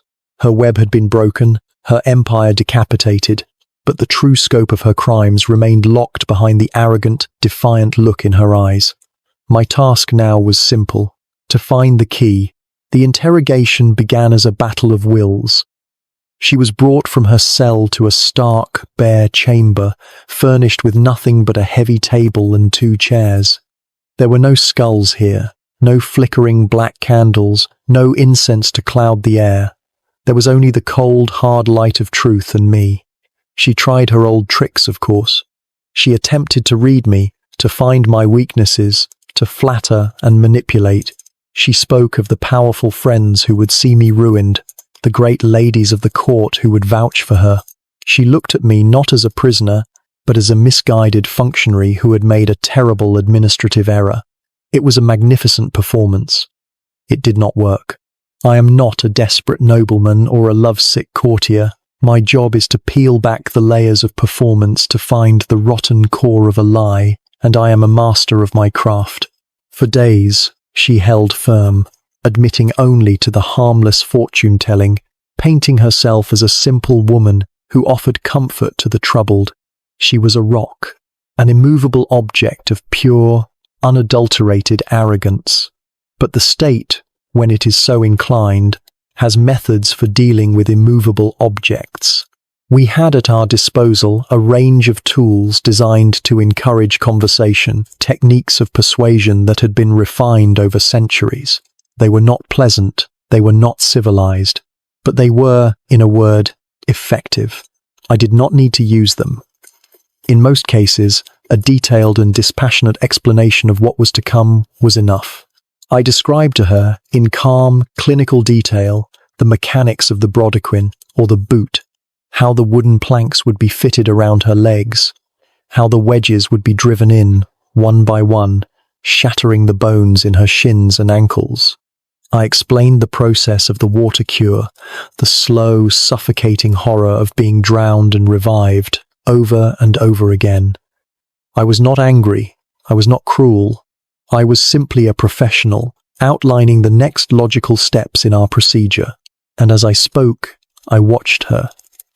I saw the mask of arrogance begin to crack. I saw the flicker of genuine animal terror in her eyes. The queen of the underworld, the woman who had supposedly made pacts with demons, was, in the end, just a woman, and she was terrified of pain. That was the key. Her silence broke. And then came the deluge. It was not a confession, it was a flood. It was as if a dam had burst, releasing a torrent of filth that had been building for over a decade. The names, the crimes, the dates poured out of her in a chaotic, unstoppable stream. My scribes worked in shifts, their hands cramping as they struggled to keep up with the litany of horrors she unleashed. She spoke of wives who had tired of their husbands and purchased an inheritance powder to speed their journey to the grave. She named aristocrats who had eliminated their rivals, sons who had poisoned their fathers, and lovers who had disposed of inconvenient spouses. She spoke of the black masses, the desecrated hosts, and, my God, the children. The children purchased from desperate mothers in the slums, sacrificed on altars of naked flesh, to satisfy the depraved ambitions of the wealthy. But it was the numbers that finally broke through my professional detachment. It was the sheer, horrifying scale of the thing.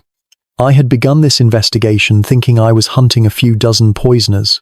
Voisin, in her rambling, boastful confession, revealed that her network was responsible for a death toll that belonged not in a police ledger, but in the chronicles of a plague or a war. The scribes, cross-referencing her confession with the city's burial records and the testimony of her now-arrested accomplices, began to assemble an estimate. The number they arrived at was so monstrous it seemed impossible. Somewhere between 1,000 and 2,500 victims. We were stunned into silence. This was not a criminal network. This was a secret, industrial-scale slaughterhouse operating in the heart of my city. This one woman, with her jars of powders and her theatrical rituals, had presided over a reign of terror that had claimed more lives than many of the king's military campaigns, and she spoke of it all with a chilling, business-like banality. She had kept records, of a sort. She remembered the clients, the prices, the poisons. This was not a story of passion and madness, it was a story of commerce. Murder was her most profitable product line, and she was proud of her success. Acting on her confessions, my men swept through Paris. We raided the shops of the apothecaries who had supplied her poisons. We arrested the debauched priests, like the Abbé Guibourg, who had performed her blasphemous rituals. We hauled in the dozens of lesser fortune tellers and sorcerers who had acted as her sales agents, and they all sang the same sickening song. They confessed, they implicated others, and the size of the web grew with every interrogation. We searched her house more thoroughly, this time knowing what to look for. In the furnace in her cellar, we found the charred, calcified remains of human infants, proof of the black masses she had described. It was a house of horrors, a factory of death hiding behind the respectable facade of a fortune teller's shop. I now had a clear and terrifying picture of the greatest criminal conspiracy in French history. I had the mastermind, I had her accomplices, and I had a list of hundreds of her clients, a veritable who's who of Parisian and courtly society. I understood the means, the methods, and the motives. The web was fully illuminated, but I also knew, with a cold certainty, that something was still missing.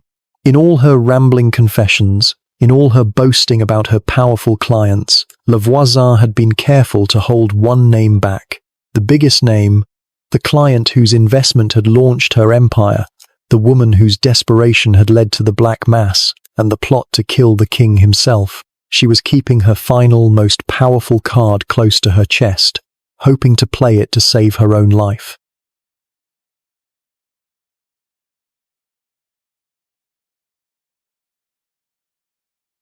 My investigation had reached a stalemate.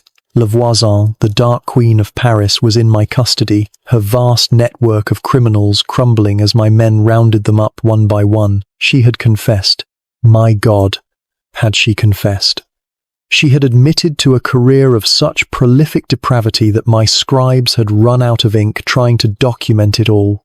She had given me the names of hundreds of clients, from desperate merchants to ambitious courtiers, but I knew, with the cold certainty of a seasoned policeman, that she was holding something back. There was a gaping hole in the center of her story. She spoke of black masses and astronomical fees, but she would not say who the star client was. She was keeping her biggest name, her ace in the hole, as a bargaining chip to save her own neck from the executioner. For weeks we were locked in this battle of wills. She would not speak the name, and I would not stop asking. The key, as it so often is in these matters, was not to apply more pressure to the strongest link in the chain, but to find the weakest. A criminal conspiracy is only as strong as its most terrified member, and in this conspiracy, the most terrified member was not the hardened mastermind, but her own daughter, Marguerite Montvoisin. Marguerite had grown up in that house of horrors. It was all she had ever known. She was not a true believer in the magic. She was an employee in the family business. She had been the receptionist for evil, the one who greeted the cloaked and veiled clients, who mixed the harmless potions, and who was sent out of the room when the truly dark work began. She had seen everything, heard everything, and was now locked in a cell, convinced she was going to burn alongside her mother for crimes she had only witnessed. I had her brought from her cell. She was a pale, trembling young woman, her eyes wide with a terror that was utterly genuine. This was not a performance. This was the raw, animal fear of a person who believes her life is over. I did not need the threat of torture for her. I needed a more subtle tool. Hope. I sat across from her not as an interrogator, but as a potential savior. I explained the situation in simple, brutal terms. Your mother is a brilliant and manipulative woman, I began, my voice calm and reasonable. She has confessed to enough crimes to burn 1,000 witches. The evidence against her is absolute. But she is trying to protect her most powerful clients, not you. She will allow you to be dragged to the stake with her if it means keeping her secrets. Her loyalty is to her business, not her blood. I let that sink in.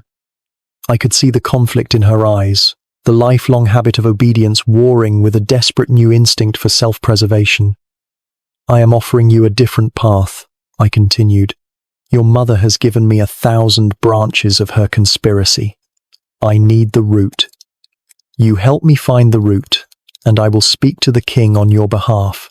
I cannot promise you a pardon, but I can promise you a chance. Your mother is offering you a shared death. I am offering you the possibility of life. It was a simple, Classic gambit: drive a wedge between the conspirators. Exploit the fault lines of family and fear. She began to weep, quiet, racking sobs of a person whose world was collapsing. And then she began to talk. It started as a trickle, a hesitant whisper.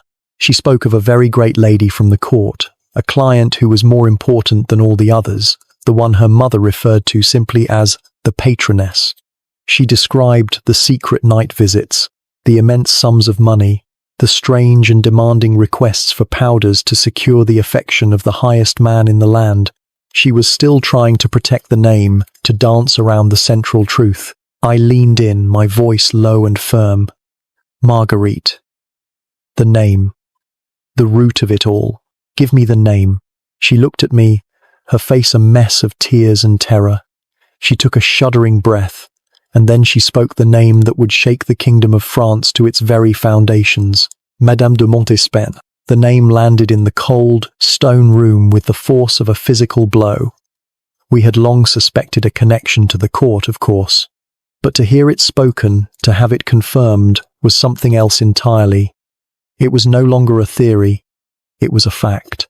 The king's own mistress, the mother of his legitimized children, the uncrowned queen of France, was the chief client of a murderous satanic cult. The pieces of the puzzle, which had been a chaotic jumble of street-level poisonings and aristocratic intrigue, now snapped into place with a horrifying, perfect clarity. Having finally spoken the unspeakable, Marguerite held nothing back. The trickle became a flood, a torrent of confession that made her mother's own revelations seem tame by comparison. She told us everything. She described in horrifying detail the black masses, confirming that it was indeed Madame de Montespan who had served as the naked, living altar. She spoke of the chalice resting on her stomach, of the blood of the sacrificed infants being used to create consecrated potions. She told us of the endless supply of love powders, the aphrodisiacs, the sheer, obsessive quantity of drugs that Montespan had been feeding the king for years. And then she delivered the final, devastating secret, the one that elevated the entire affair from a sordid tale of sexual jealousy and black magic into the realm of high treason.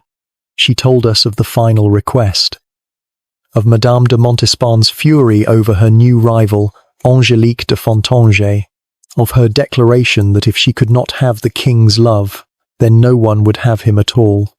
She told us, in a trembling whisper, about the plan to assassinate the king.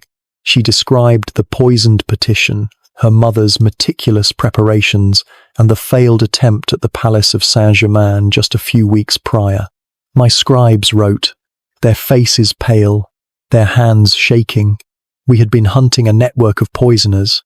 We suddenly found ourselves in possession of a truth so monstrous, so dangerous, that it could destabilize the throne itself. We now had it all: the mastermind, the motive, the method, and, thanks to the daughter's betrayal, the star conspirator. The investigation, for all intents and purposes, was over. That night, I sat alone in my office, the full, unholy confession of Marguerite Voisin laid out on my desk. It was the most dangerous document in all of France. It was a testament to a level of depravity I had never imagined, a sickness that reached from the lowest gutter to the very steps of the throne. My job as a policeman was done. I had found the truth. But now, a new and far more terrifying duty lay before me.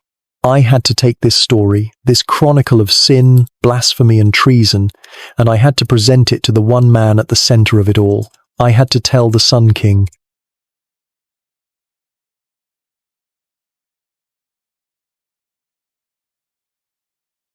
The report sat on my desk like a coffin.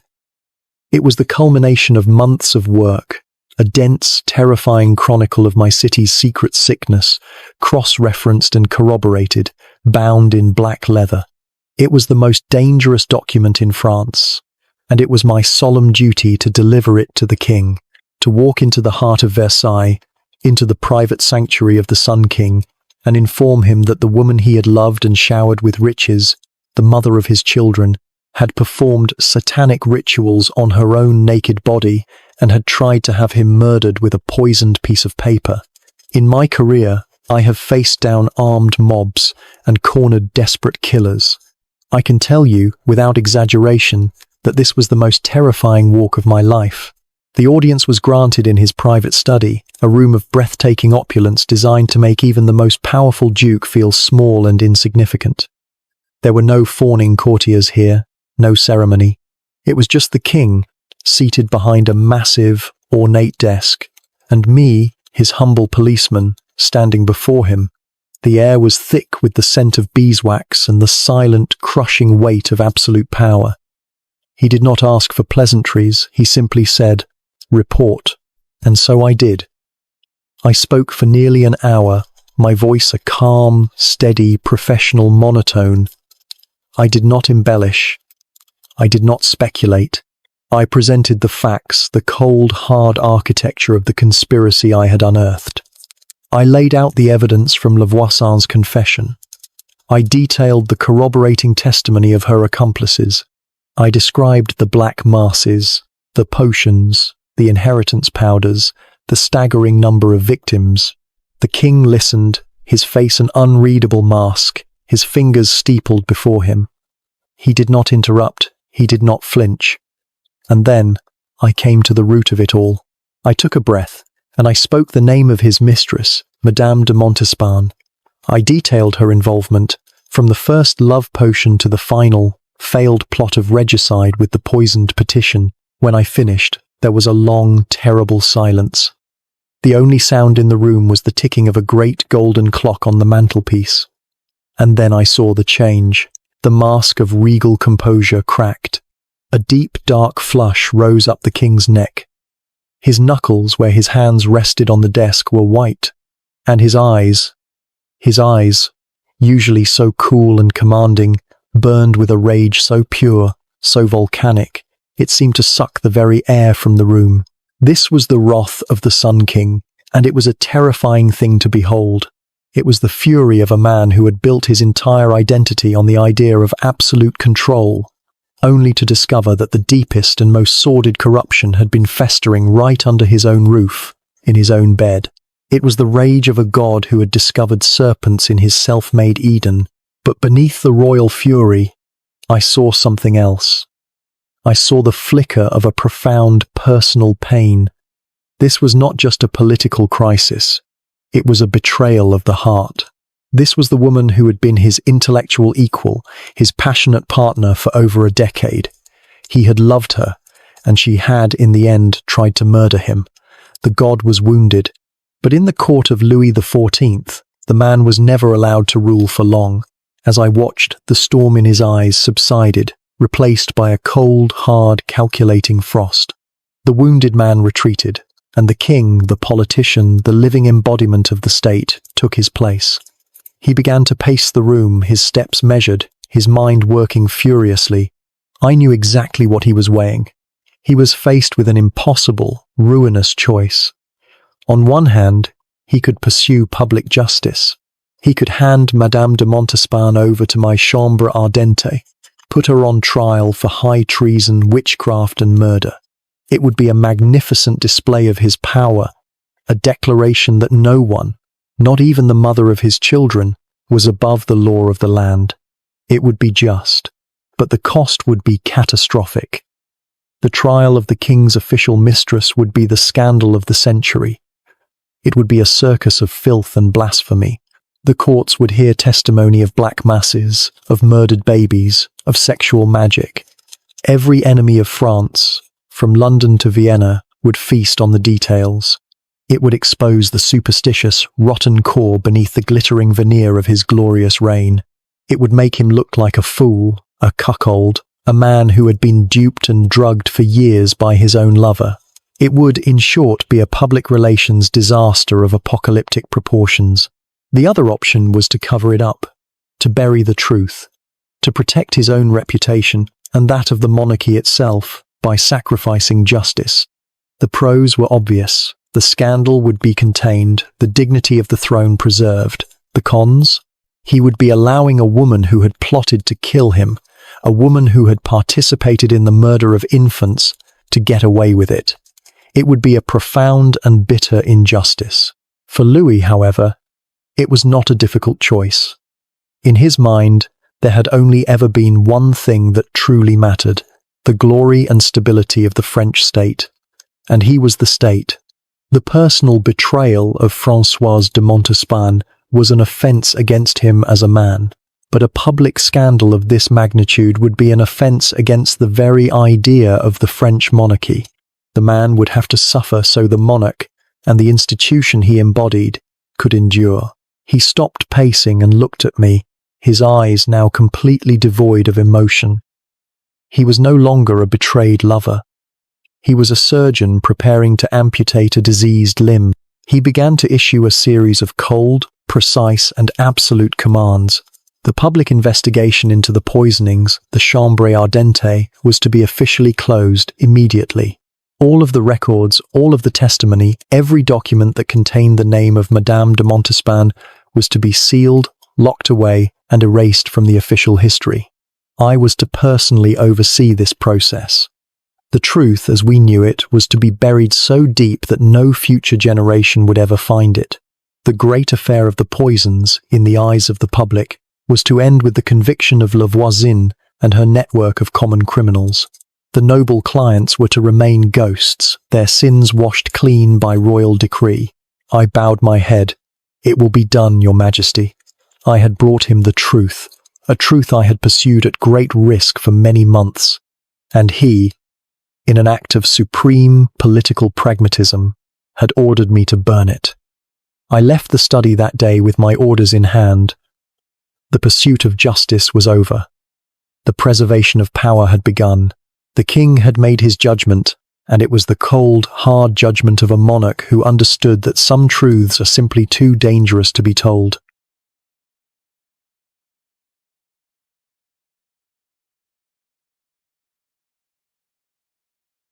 The king had made his judgment, not as a man, but as a monarch. Justice was to be sacrificed for the sake of order, the truth buried to preserve the myth. My work as an investigator was over. My new work, as the king's undertaker of inconvenient facts, was about to begin. The great and terrible affair of the poisons was officially concluded, but the reckoning was far from over. It would now proceed down two separate paths, one public and spectacular, the other secret and silent. First, there was the matter of Madame de Montespan. She was not arrested. She was not publicly disgraced. To do so would have been to admit the king's own failure of judgment. Instead, her punishment was a masterpiece of quiet, courtly cruelty. She was slowly, methodically, and politely erased. Her access to the king was gradually restricted. Her political influence withered. The crowd of sycophants that had once surrounded her, sensing the shift in the royal weather, drifted away to find a new sun to orbit. She kept her titles, her wealth, but she lost the one thing she truly craved, her proximity to power. She was forced to watch as the king's affections settled, finally and permanently, on another woman. She remained at court for some years, a ghost at the feast, a beautiful, bitter monument to a past reign. Her punishment was not the swift justice of the axe, but the slow, agonizing death of becoming irrelevant. For a woman like her, it was a fate far worse. Then there was the matter of Voisin. For her, there would be no quiet exile. The public needed a villain, a monster upon whom they could focus all their fear and outrage. And Voisin was perfectly cast for the part. The chambre ardente, while officially closed to any new investigations involving the nobility, proceeded with her case.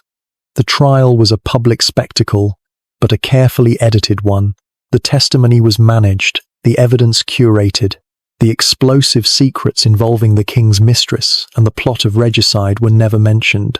She was tried and convicted as a common poisoner, a back-alley sorceress, the leader of a squalid network of criminals. The court of public opinion needed a witch, and we gave them one. Her execution was set for the 22nd of February 1680 in the Place de Grève, the great public square in Paris used for such festivities.